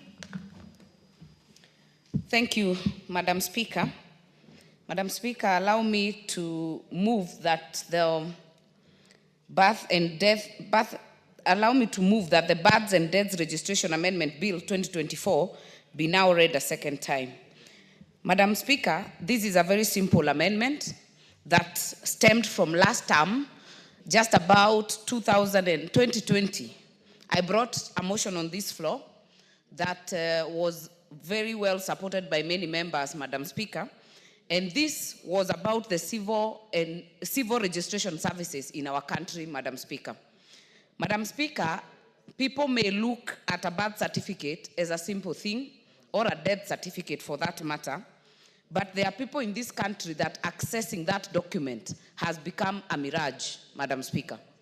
Madam Speaker, yesterday there was a debate here, and the day before, debate here by the Minister of Education on chemists, on NEMIS, even today, Madam Speaker, you cannot be able to register for NEMIS without a birth certificate. You cannot be able to get even your passport without a birth certificate. And Madam Speaker, many other uses. This is a matter of a human right. This is a matter of identity. This is a matter that is a right, an inherent right that cannot be taken away, Madam Speaker. So, Madam Speaker, I did my research when I did that motion.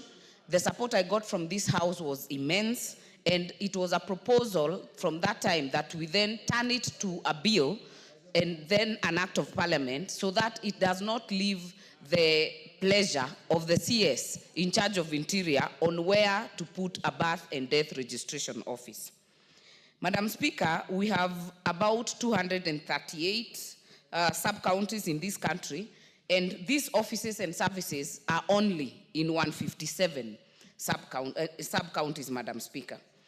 So my proposal that time, and maybe things have changed, so I'll keep updating, Madam Speaker. This department falls under the Ministry of Interior, National Administration, State Department for Immigration and Citizen Services. And this department, Madam Speaker, is responsible for the compulsory and mandatory and immediate registration of all births and deaths that occur in Kenya. This is what gives the Kenya National Bureau of Statistics the statistics to be able to help the Ministry for Planning and all government in terms of services and other requirements for the communities. Madam Speaker, the Mother Act of Law establishes the civil registration services in the Births and Death Registration Act. It was enacted in 1928. The department has the mandate of issuing birth certificates, birth notifications, and death certificates.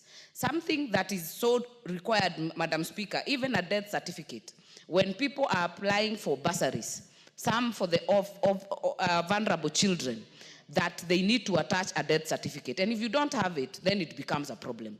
Madam Speaker, if you're dealing with succession issues, you need a death certificate. And it becomes very hard to actually acquire one. From experience, Madam Speaker, Gilgil, which has a voter registration of about 100,000 voters, was combined with Naivasha with almost 170,000 voters to get these services from one office in Naivasha. Madam Speaker, there's a time the Ministry of Education had put a timeline, and one time I woke up and went to that office in Naivasha. I found some people from my constituency who had traveled at night to be there at 8, all the way from the edge near Njoro, near Narok East, to be able to access this document. And Madam Speaker, going there does not even assure you that you'll get it. So they will queue the whole day, they are overwhelmed, and the services were not working, and you'll get the system is down, and many other technical hitches, Madam Speaker. These people will be hungry the whole day and still not get that document. Madam Speaker, this is the story in many other counties in this country. Madam Speaker, if you look at Nakuru, we only had 4. Out of 11, we only had 4. In Njoro, in Naivasha, in Nakuru, in Bahati, and one more. It is only after Gilgil was added, Madam Speaker, that you can be able to say we have a few. But we still have Subukia, we still have Rongai that still are not covered by this very important service, Madam Speaker. If you look at Mandera County, Mandera is one of the most disadvantaged counties, Madam Speaker, because of the distances that you have to travel. Citizens traveling over 400 kilometers, Madam Speaker, to access this right and service that is very critical to them. Madam Speaker, if you look at Marsabit, the same. If you look at Turkana, the same. West Pokot, for a long time, has only had 1, yet the square kilometers are very many, and you are not able to cover, Madam Speaker.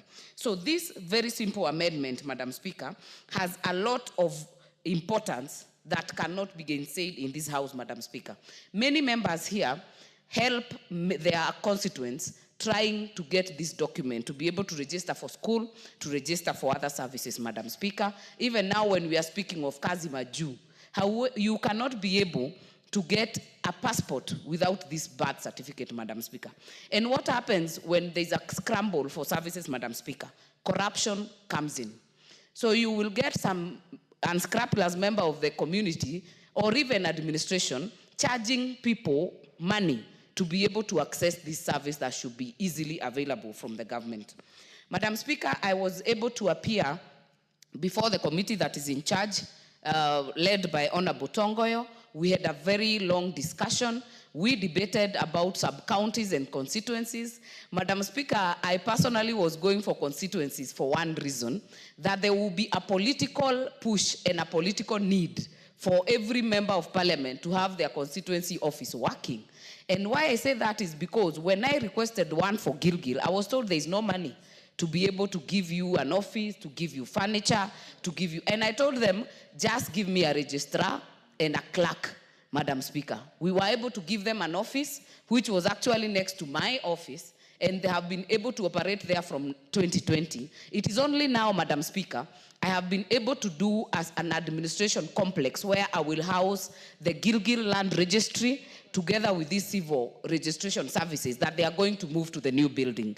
But Madam Speaker, from 2020, in Gilgil we have registered over 40,000 birds so far, and we have registered about 4,000 deaths so far. What does that tell you? That the need is there, and all we need is to have the goodwill. If you tell a member of parliament to give you furniture, to give you a place to sit, just give them a registrar and a clerk. They will do it, and will ensure that these services are close to the people. Madam Speaker, what this does, it has made it easy for my sub-county and my constituency, because nowadays I'm able to just say facilitate the registrar and the team to go to the schools.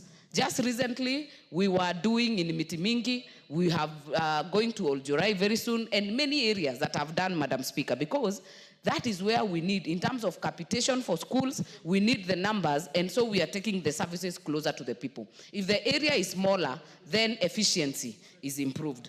Madam Speaker, I know there's a lot to say, and I know many members have so much to say in terms of supporting, or in terms of experiences that they have dealt with. The chair of the Internal and Interior and National Administration to second, Madam Speaker. I thank you. Thank you very much. Chairman, you may proceed. Thank you, Madam Speaker. And from the very onset, Madam Speaker, I want to really congratulate the Member of Parliament for Gilgil, Honorable Mother, for coming up with this very progressive and very important piece of legislation. And Madam Speaker, as she has put it, the issue of birth certificates and deaths, of course, are the birthright of every Kenyan. And Madam Speaker, we should be able to appreciate, and I think she had put it very right, that in her amendment, she had suggested that she wanted to be legislated, that it is in the law, so that it's not within the discretion of the CS or the ministry or the State Department, so that it is anchored in law. And initial proposal was she wanted to be per constituency, but having gone through it and having consideration by the committee members, and of course that will still come during the committee, the committee stage, that we rather have it taken down, closest to the Mwananchi, to the sub-counties. Because, Madam Speaker, this is not a political office, it's more of an administrative. And it was in wisdom and consideration of the committee members that it should be tied with the DCCs and other head of departments, to include education, to include NRB, that is the IDs, and the rest.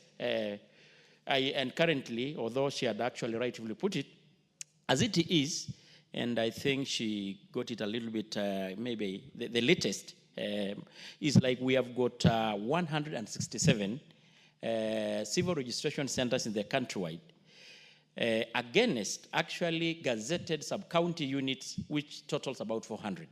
So that tells a huge, huge gap. And that, of course, Madam Speaker, tells that majority of Kenyans could not access these essential services and documents by mere lack of, because of the distances. Because if they have to travel several kilometers to access such services, definitely it tells you that they may not be able to get them just because the services are not closer to them. And the amendment by the honorable member will go a long way to ensure that Kenyans access these services, crucial services, with ease. Madam Speaker, I don't want really to be labeled. I know, Madam Speaker, this sector, and I think even the CS put it very rightfully yesterday, is undergoing a lot of reform. And there is a lot of programs and a lot of effort to automate the entire civil registration services. And currently, they're putting up what is known as UPI. That is unique personal identifier, which is going to be a number that every Kenyan given birth, every Kenyan will get this number from birth and carry along with that number until death. It is end-to-end system and is going to make it easy even into the future during the issue of the ID. In fact, the whole aim is that to make that even ID, you don't need to apply again because the information will be captured from birth during this issue of issuance of this certificate, uploaded into an IPRS system so that it make it easy for Kenyans to get it. So, and Madam Speaker, is also good to note, just recently, the State Department had carried a pilot in Nairobi last 2 weeks, and the results were very promising into rolling out the issue of UPI, the unique identifier, unique personal identifier. And it's going to really make this, the issue of ID cards, I mean the issue of birth certificate and the entire system automated. Madam Speaker, I think it's also good to note that despite the issue of shortage of these services, we have indulged the ministry severally over the same, and the outcry has been the issue of shortage of civil, the issue of civil registration officers, which is, currently they have a very acute shortage of staff. Currently, they have got around 325 against an establishment of about 1,200. So that also tells why possibly these centers are not across the country. And of course, recently, just in this current financial year, the previous one, the ministry took a little bit of recruitment of a few staff, and but they are still, the gap is still big. They still have a shortage of close to 700,000.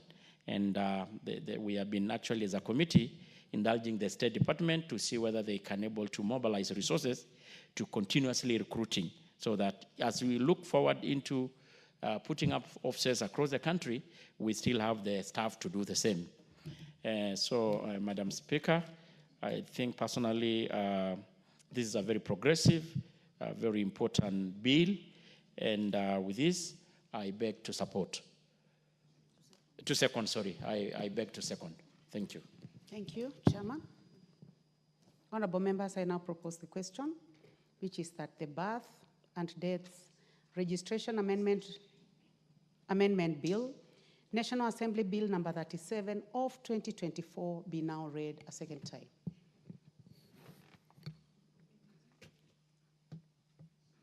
On the list, I have the first person as the Honorable Njeri Maina.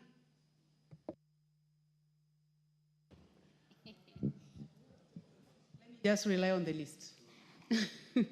Honorable Johanna.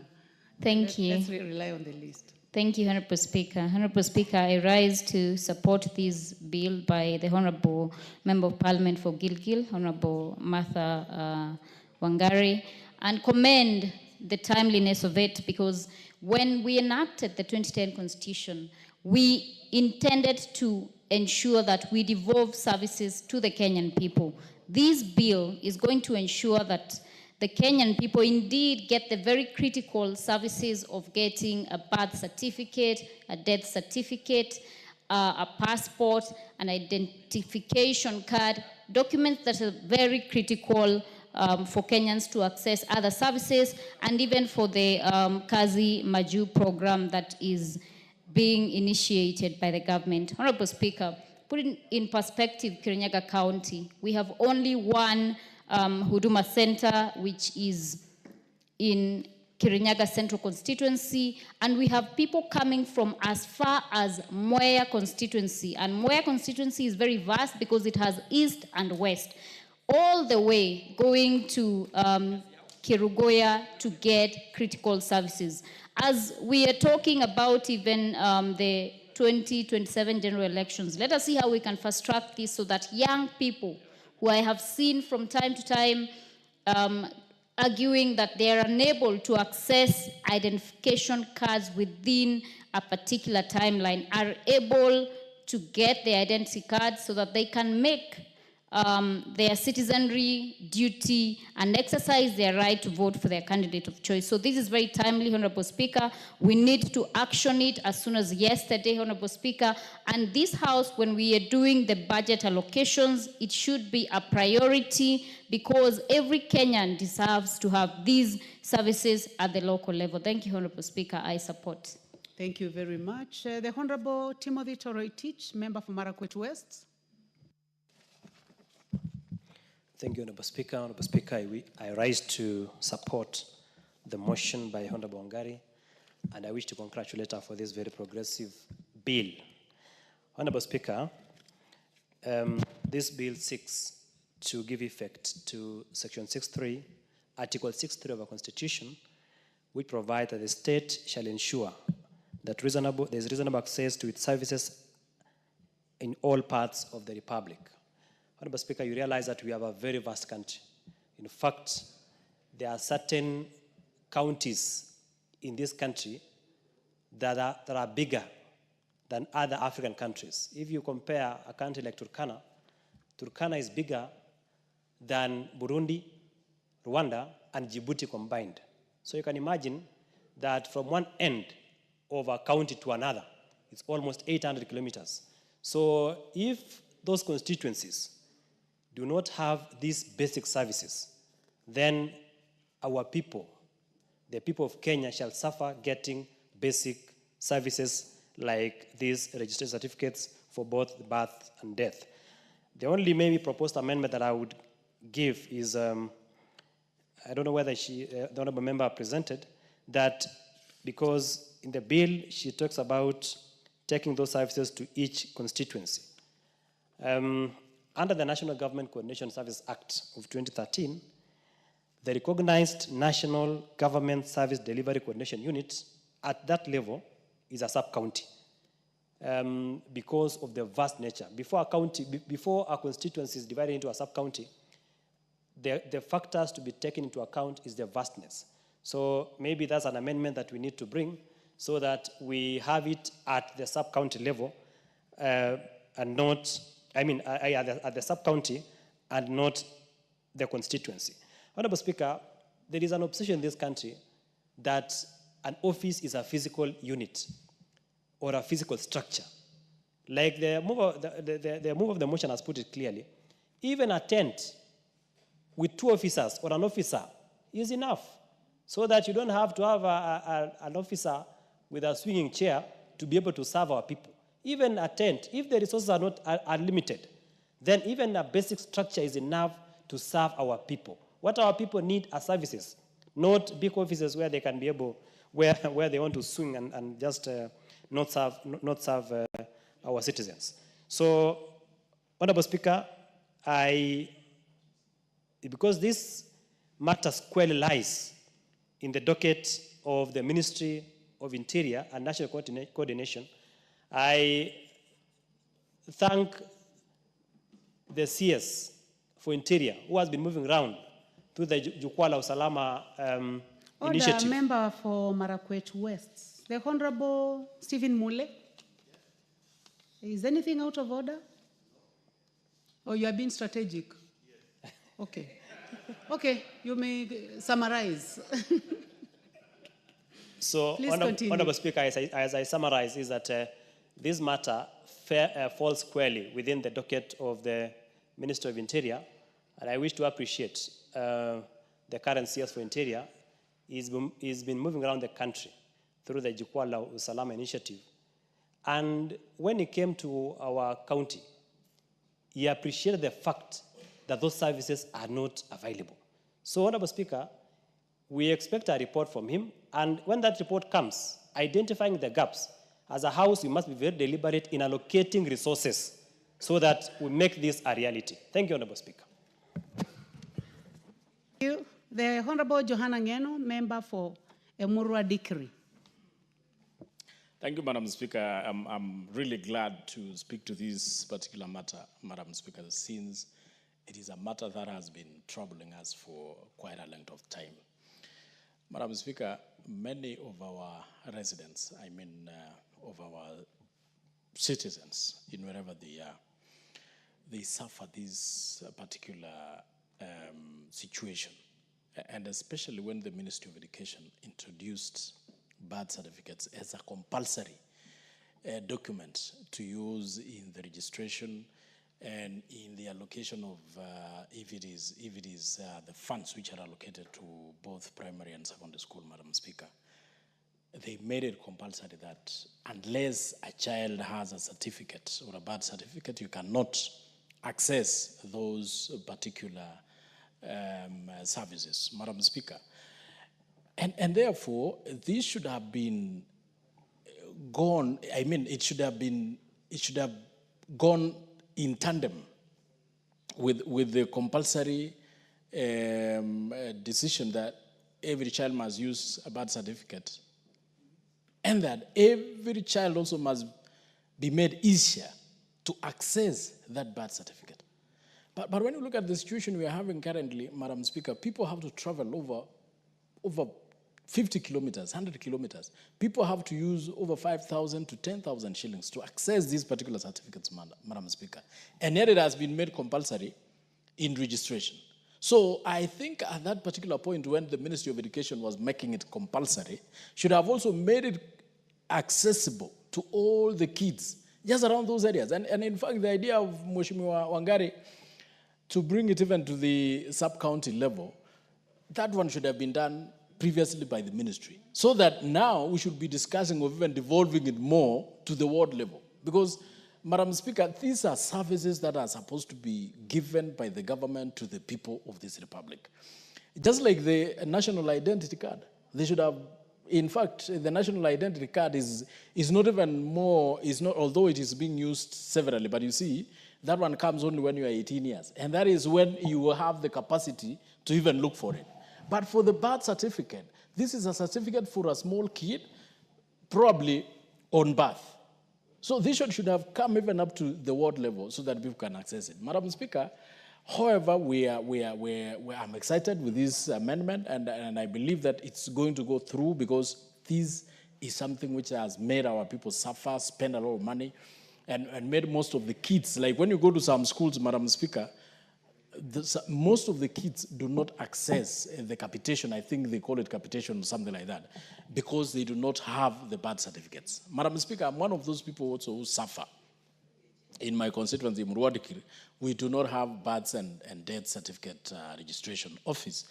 And I don't know, I would have wished the chair was around, because I have fought for that particular office for, I don't know, around 3 to 4 years, trying to work on it. I've even leased an office, Madam Speaker, paid rent for something like 1 year, painted it, even painted the births and deaths, you know, just to look like an office. I've even bought computers. I've bought, furniture to that office. But it is still lying idle. I've kept on calling these people that these are services you people should be looking for us to ask us, where can I put this office? Not the other way around. Not members asking you, we really want an office. So, Madam Speaker, I think this is a wake-up call to the Interior Department, and I would wish the peers concerned to really take these matters seriously, implement it immediately upon the passage of this House. We don't want this thing to wait. We have been appropriating funds here, Madam Speaker, towards the same. So we want it acted upon as fast as possible so that our people should not be traveling long distance. Mine are traveling as far as Kilgoris, which is around 50, 60 kilometers, and it's very expensive. And sometimes when there are issues along the borders, Madam Speaker, our people just stay at home, they cannot access it. Lastly, Madam Speaker, as on the question of UPS, I don't know, the UPI, the minister was talking about it yesterday.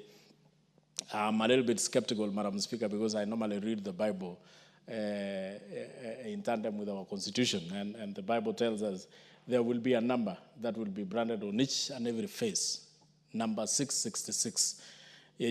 Which will be. So I'm a little bit skeptical on that UPI stuff, Madam Speaker. I thank you and I support the amendment in totality. Religious matters. Now that you have talked about religious matters, I'd like to give this opportunity to the Honorable Naomi Wako. Actually, I have been trying to check whether you have inserted your card, member for Catherine. Yes, it's there. The Honorable member for Busia is the one that I'm doubting. You may proceed, Honorable Naomi Wako. Thank you, Honorable Speaker, for giving me this opportunity to add my voice to this very important debate on the Births and Deaths Registration Amendment Bill 2024. And also thank Honorable Martha Wangari for coming up with this. Honorable Speaker, if there is any amendment we need now, it is this in this country. And thank you, Mheshimiwa, for looking, ahead and for being ahead of us and being concerned with the future generation, because this bill will assist a lot our young people. Honorable Speaker, I come from one of the largest counties. My county is the second largest. And the farthest from the headquarters is like 300 or 400 kilometers away. And normally, people travel to the headquarters to get us to just hold our ears and show people that at least we are of age. And they used to check us and confirm that we are citizens, and especially those of us who come from the border. Now, we are beyond that, and birth certificate is a serious requirement.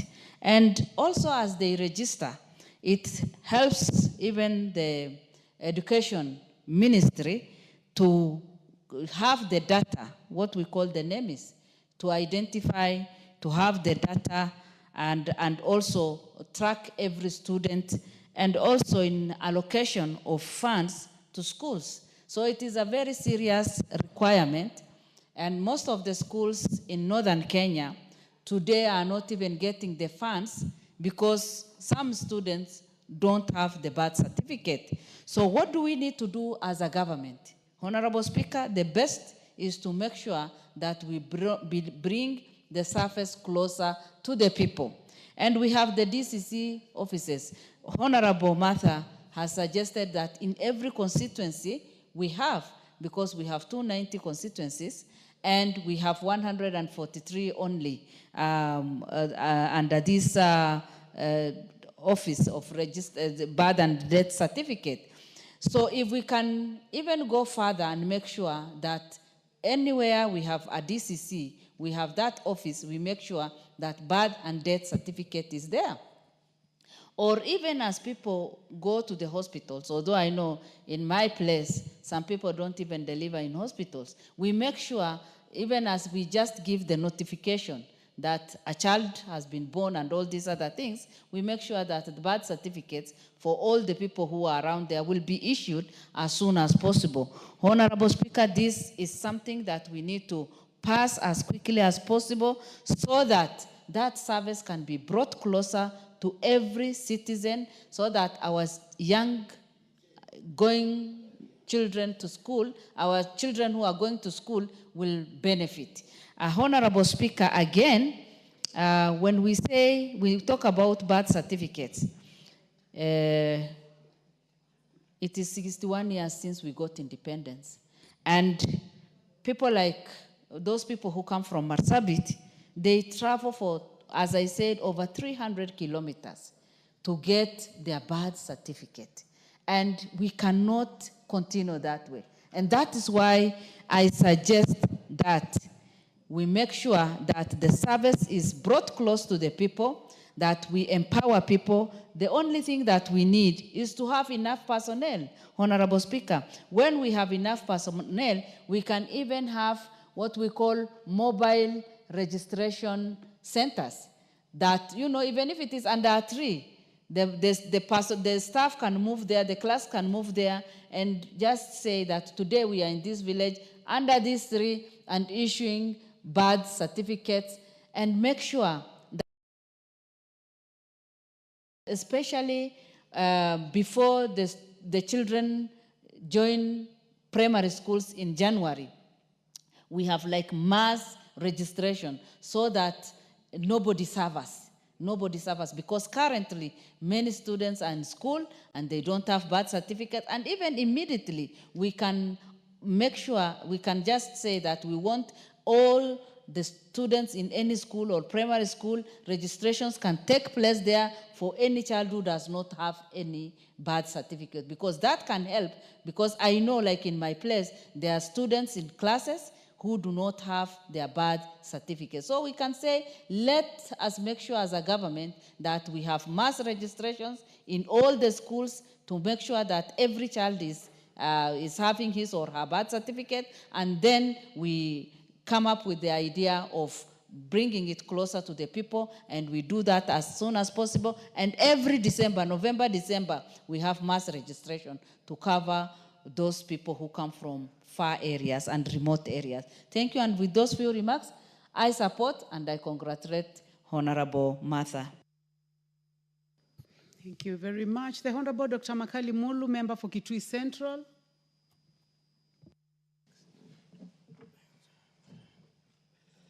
Wow.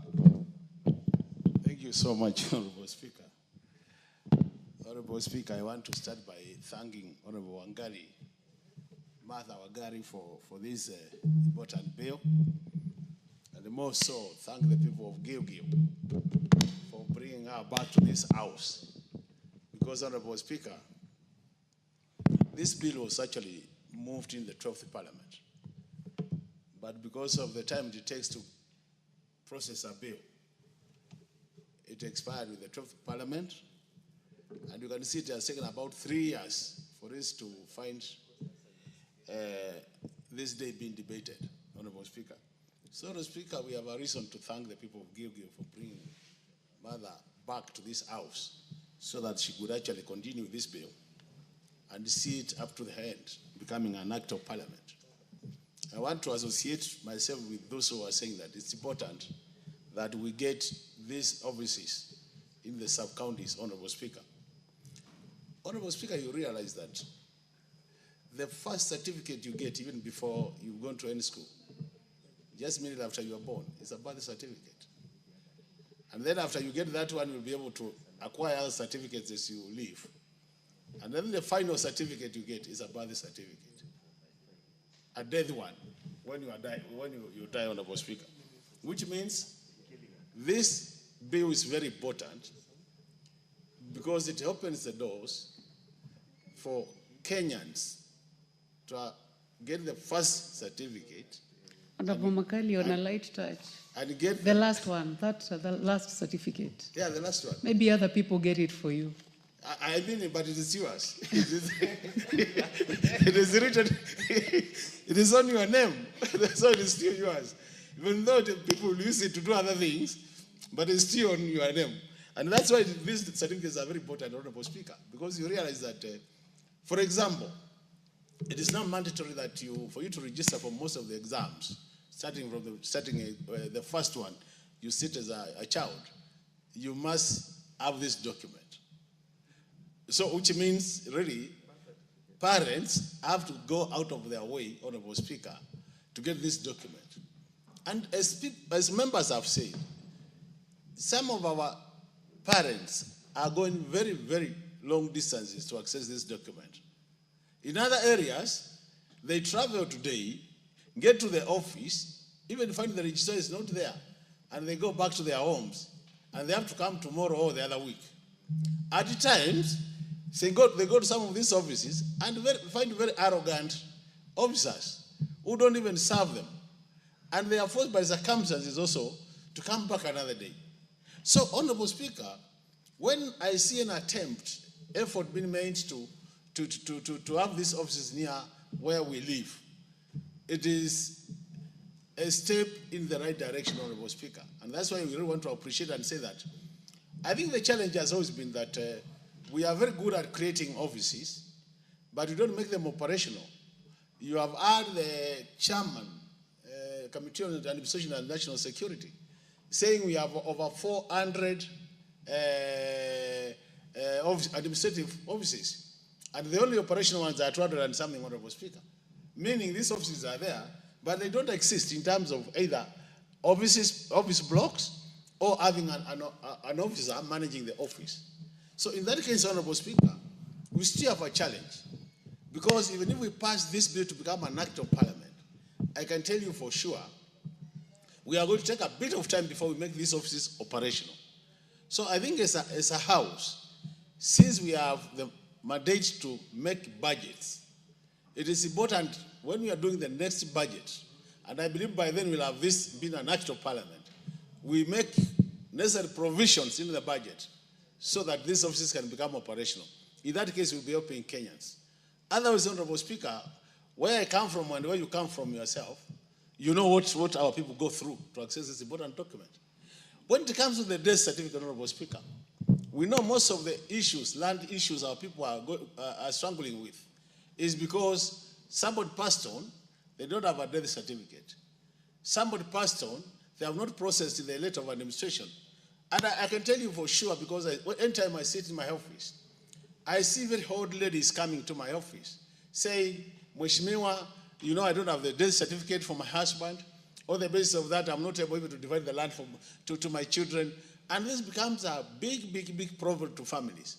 So the earlier we get this act becoming an act of parliament, the earlier we get these offices being near our people, the better for service delivery. And I think the government must come out strongly and support this move to have these offices. And not only these offices, we must appreciate, Honorable Speaker, the issue of the Huduma centers has really helped most of the areas. But you realize Huduma centers, most of them are still at the county headquarters. They are not found in the interior parts of the counties. On that note, still the same problem again comes up, that people have to travel long distances to access these documents. And more so where the students have finished school or they want to register, you find a lot of congestion in these offices. You find parents are forced at times to even sleep around there to get this document, otherwise they'll be locked out or out of registration for their children. And I think really, Honorable Speaker, then, as a House, then, Honorable Speaker, this bill becomes very important. As I conclude, I've heard the chairman of the committee talk about what he's calling the unique personal identification, Honorable Speaker. And Honorable Speaker, I really want this House to take this matter very serious, Honorable Speaker.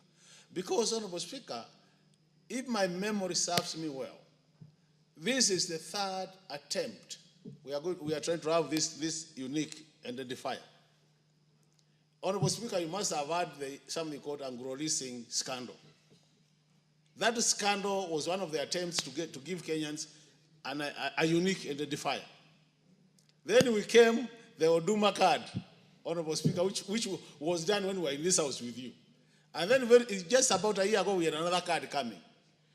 And we've realized that all these attempts, Honorable Speaker, are attempts for people to use public resources for their own private benefit. We are benefiting private companies in an attempt to give this unique identifier, Honorable Speaker.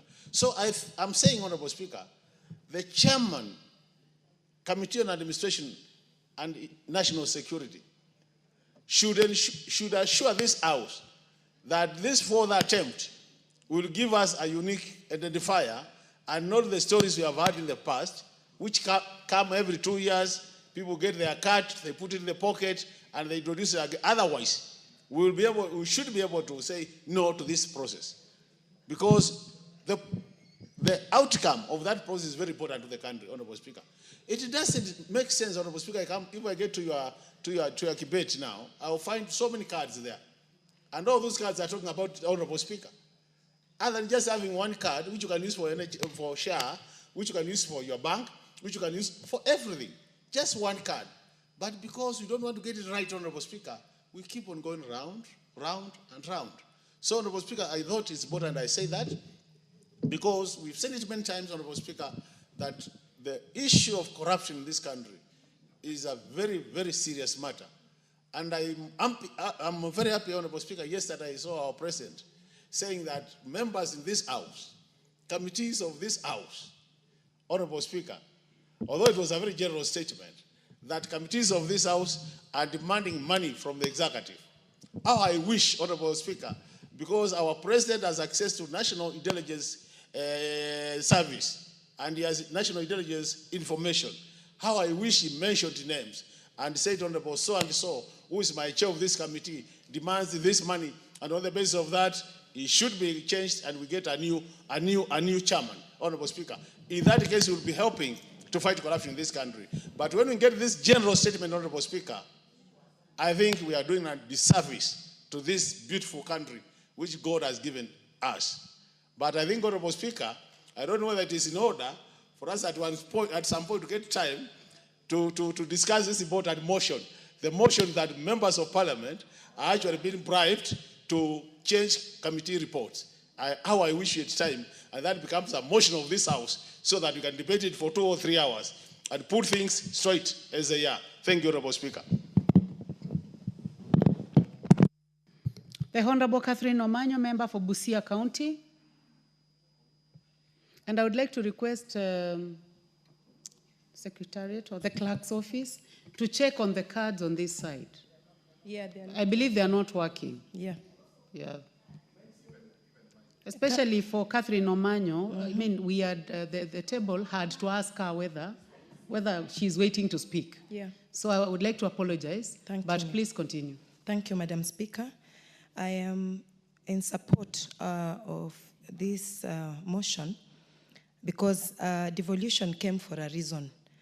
We have to move all the services near our people because looking at how our infrastructure is and how our families right in the remote areas are, it is best that we put most of the public offices very close to our people. Just recently, one of the youths that got a job to go abroad, who had no birth certificate, had to travel, and before traveling, he had to ask for fare from their village to go all the way to town. Only after filling the e-citizen questionnaire, they are sending that young man from Busia to Kisumu to get immigration officers there for other services like getting his fingerprints, because he was looking to get the passport. We applaud devolution, but then is it really with us? Very few services have come to the people. We need these Huduma centers that are right in the county towns. We need them to have sub-branches into the sub-counties so that people should not be traveling very far from their remote villages to get such services. Even birth certificates and let's say essential ones like death certificates as well, they should not travel so far to get these essential services.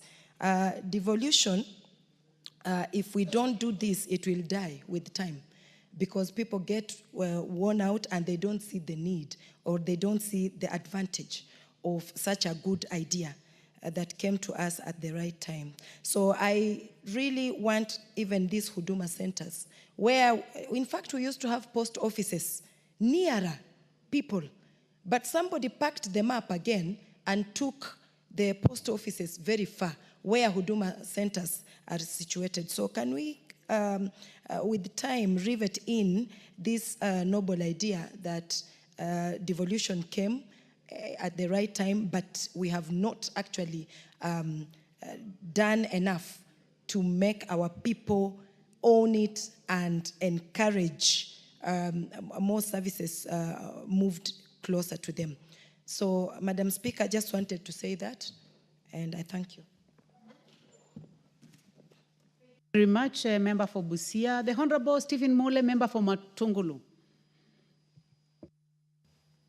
Thank you very much, Madam Speaker. First and foremost, I want to congratulate my sister, Honorable Mother Ongari. I know it has been long overdue for us waiting for this bill to come to this House. It is a very important bill, Madam Speaker, for simple reason. We have been in this House for a fair time now, Madam Speaker, with you. And you know very well how we have struggled as members of parliament from across the divide to make sure that we have these registrars' offices in the constituency. And I think, Madam Speaker, for once, we are doing the right thing as a House, whereby we will not leave it to the CS to destinate these officers to our constituency. Madam Speaker, I feel pain when such a service becomes illusion to some of Kenyans, this time and era, after 50 4 years of independence. Madam Speaker, it pains parents to look for this document, especially the birth certificate. And I want to look at a county like Machakos, whereby we have Huduma centers in a few constituencies, and the other constituencies have to wait for officers. Madam Speaker, sometimes I have to hire vehicles for the officers to ferry them from Machakos to Matungulu constituency for a week. And at the end of the day, these officers, you have to buy them lunch, you have to provide transport. So it's the high time this service is taken to the people, Madam Speaker. Madam Speaker, it also pains when we know the amount of money spent by the uniqueness of people hiding behind the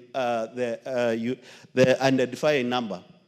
Madam Speaker, we were with you in this house, whereby every Kenyan registered for Huduma number, for Huduma card. Where did that data go? Madam Speaker, as we speak right now, a country like Rwanda, only one document of identification, which carries all the information of the citizen, which eventually we are being told they are transforming that one unique card to be their passport, Madam Speaker. It is important, Madam Speaker, as Kenya, we see how best we integrate all the information of every citizen in one document, Madam Speaker, to make sure that Kenyans don't spend more money, don't spend a lot of time looking for this document. As in my constituency, parents need to use the MCAs to make sure that when they go to Machakos, they come back with their birth certificate.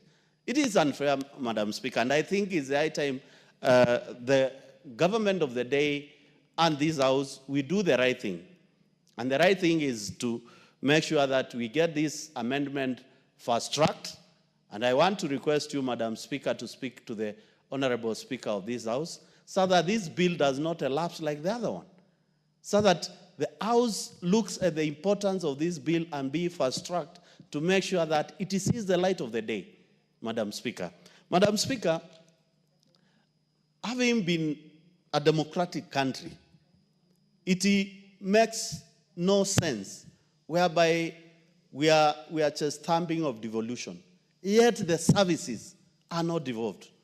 Madam Speaker, the only thing which I know in Kenya is devolved and it works is CDF.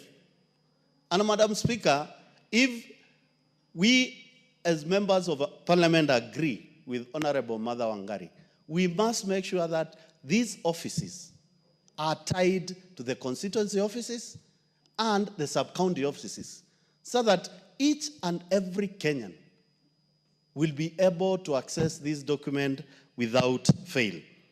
And I say, Madam Speaker, because the President yesterday made the allegation, which it is paining to all of us. It is high time he gets his drag out, shred this issue of corruption completely, and let the executive identify those who go to them to ask for that bribe. Because, Madam Speaker, it is paining when your constituency is calling you and is telling you, we send there to be our representative, yet you go to ask for bribes. Madam Speaker, this afternoon I've heard also something else which is very interesting, which probably might kill Senate or devolution in this country. Honorable Raila has put the senators on notice not to call governors to order, Madam Speaker. I will tell you, Madam Speaker, this House must stand for its own right. And as members, we must stand to be counted to protect the august house in this country. Because, Madam Speaker, it's not a matter of a joke whereby allegations are thrown to us as leaders. It depends the image of this house badly. Honorable Mule, you know, it's a house of debate, you know, and you can do it the best way you know how. Now you've just mentioned what the Honorable Raila Amolo has said. I'm actually trying to see the relevance to this bill. And I would like to ask you, just remain relevant to the bill. Madam Speaker, I'll remain relevant, and I know. Because actually, we were in this afternoon, we can tell you for sure, we have been seated this afternoon here, so we are not even aware of what has been said, and it is difficult for me as I sit here to talk about the truthfulness of what you are saying. So I would like to encourage you to speak to the bill. Thank you, Madam Speaker. I'll be encouraged to be truthful of what I've heard. And Madam Speaker, if we are not careful, even there are some people I know they will be ready, this bill not to see the light of the day, so that the unique identifying number comes to play. And that's what I'm saying. Some of the people wants to take advantage of this country, and Kenyans who are not aware, Madam Speaker. And we are saying this, Madam Speaker, we are putting it squarely to the CS Interior to make sure that once this amendment is passed, Madam Speaker, each and every sub-county in this country have a birth registrar, at the same time have a death registrar. It is a right for every Kenyan. I've heard Honorable Naomi Wako talk about our constituency, our vast constituency of Marsabit. Madam Speaker, we have kids in school who don't have birth certificates. It is unfair. It is uncalled for. And when we say some of the issues we must protect, this is one of the issues. Because to be a Kenyan by birth is a right given to you by your God. It is not a matter of the government of the day. It is the reality. You are a Kenyan, but the government has a responsibility to recognize you without any more pain, Madam Speaker. So we are saying, thank you and kudos to Honorable Wangari Maathai, so that this bill move with speed, this bill get implemented, and Madam Speaker, as a House, we need also to scrutinize the unique identifying number being talked about. Serious amount of money might be spent, yet this same ministry does not have money to give us officers to the sub-counties. We want to call it to the minister to make sure that he explained to the House, what is this unique identifying number? And as Honorable Ngeno said, matters of religious, which I don't want to enlarge to, please, as a House, we need to protect Kenyans who have their right by birth and who die dignified in Kenya to have their death certificate given to the families to make sure that at least matters of succession and matters of inheritance within the families are done in a fair and in a peaceful manner. I want to support, and I want to tell Honorable Wangari, we'll be seeking some amendments as we go on. I will share with you the amendments we want to bring so that the birth certificate becomes the key document for any Kenyan, and it must be digital, a card whereby each and every Kenyan will be proud of in the future. Thank you, Madam Speaker. Thank you. The Honorable Mishimboko, Member for Likoni and Commissioner. Yeah, thank you, Madam Speaker, for giving me this opportunity. Madam Speaker, first I want to congratulate my sister, Honorable Martha Wangari, for this very important bill. Madam Speaker, I know this bill just tend to do some amendment in Section 5 of Birth and Death Registration Act, whereby they're going to put a new subsection 1A, whereby the Cabinet Secretary will appoint a certain area and gazette that area so that it can be used for birth and death registration documents. Honorable Speaker, this bill brings services closer to the people. You need to know most of Kenyans cannot access these centers, which we call Huduma Center. I'm looking at Mombasa County, where we only have one center at the CBD of Mombasa. And I'm looking for people or persons coming from all the way from Kisauni, the farthest Mwakirunge, traveling all the way to the CBD of Mombasa County. The people coming from Dongokundu, where my constituency lies, they have to travel across the ferry and reach to the CBD of Mombasa County. Those coming from Changamwe, those coming from Jomvu constituency, which is really very far. You can imagine at Bonje, where it borders Mombasa and Kilifi, and they have to travel all the way to Mombasa County to acquire this document. So it is good that it's going to allow Kenyans to reduce transport costs first, also to use little time to access this document, and it's also ensure that they access this document, which are very important, Madam Speaker. Madam Speaker, you need to know that it is important for our children going to school that they need to have the birth certificate. Without the birth certificate, even registration in school is a challenge. Then we need to do all the ways to ensure that it is accessible. Two, the issue of inheritance. You know, most of the processes, before the inheritance processes are done, you need to have what you call the death certificate. And it is very, very difficult. In fact, most of Kenyans, especially those coming from the rural area, do not even understand that if a relative or a person dies, you need to acquire this document. So when we have an area in the sub-county or in the constituency, it means we can also do some outreach services, whereby maybe within a month or twice in a month, you can do the outreach program. You go to the villages, you sensitize Kenyans, and you allow them to do the application, and later on they can acquire those documents, Honorable Speaker. Madam Speaker, also this bill will uphold the Constitution and human rights, Madam Speaker. This country is being governed by the rule of law, and our mother law is the Constitution. Madam Speaker, in the Article 6.3 says that all state organs shall ensure reasonable access to services in all parts of the Republic. But what we are seeing right now, it is not true. So many areas, especially the rural setup, do not have centers where they can acquire these services, Honorable Speaker. So it means it's like we are violating this Article 6.3 in the Constitution, Honorable Speaker. Honorable Speaker, also there is a right to legal identity, and that is Article 14. Non-discrimination, that is Article 27. And also children's rights to a name and nationality. Nationality also is about the birth certificate. To be known, to know your name, where you coming from, who was your father, who was your mother, and all those details. So it is very important when we are doing so, having that center at the sub-county level.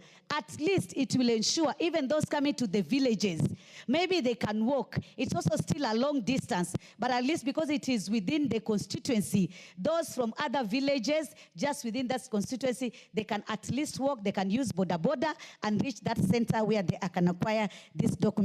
And by doing so, we'll ensure that we are upholding the Constitution, Honorable Speaker. Madam Speaker, also the bill improves data for government planning. Nothing is being done without planning, Honorable Speaker.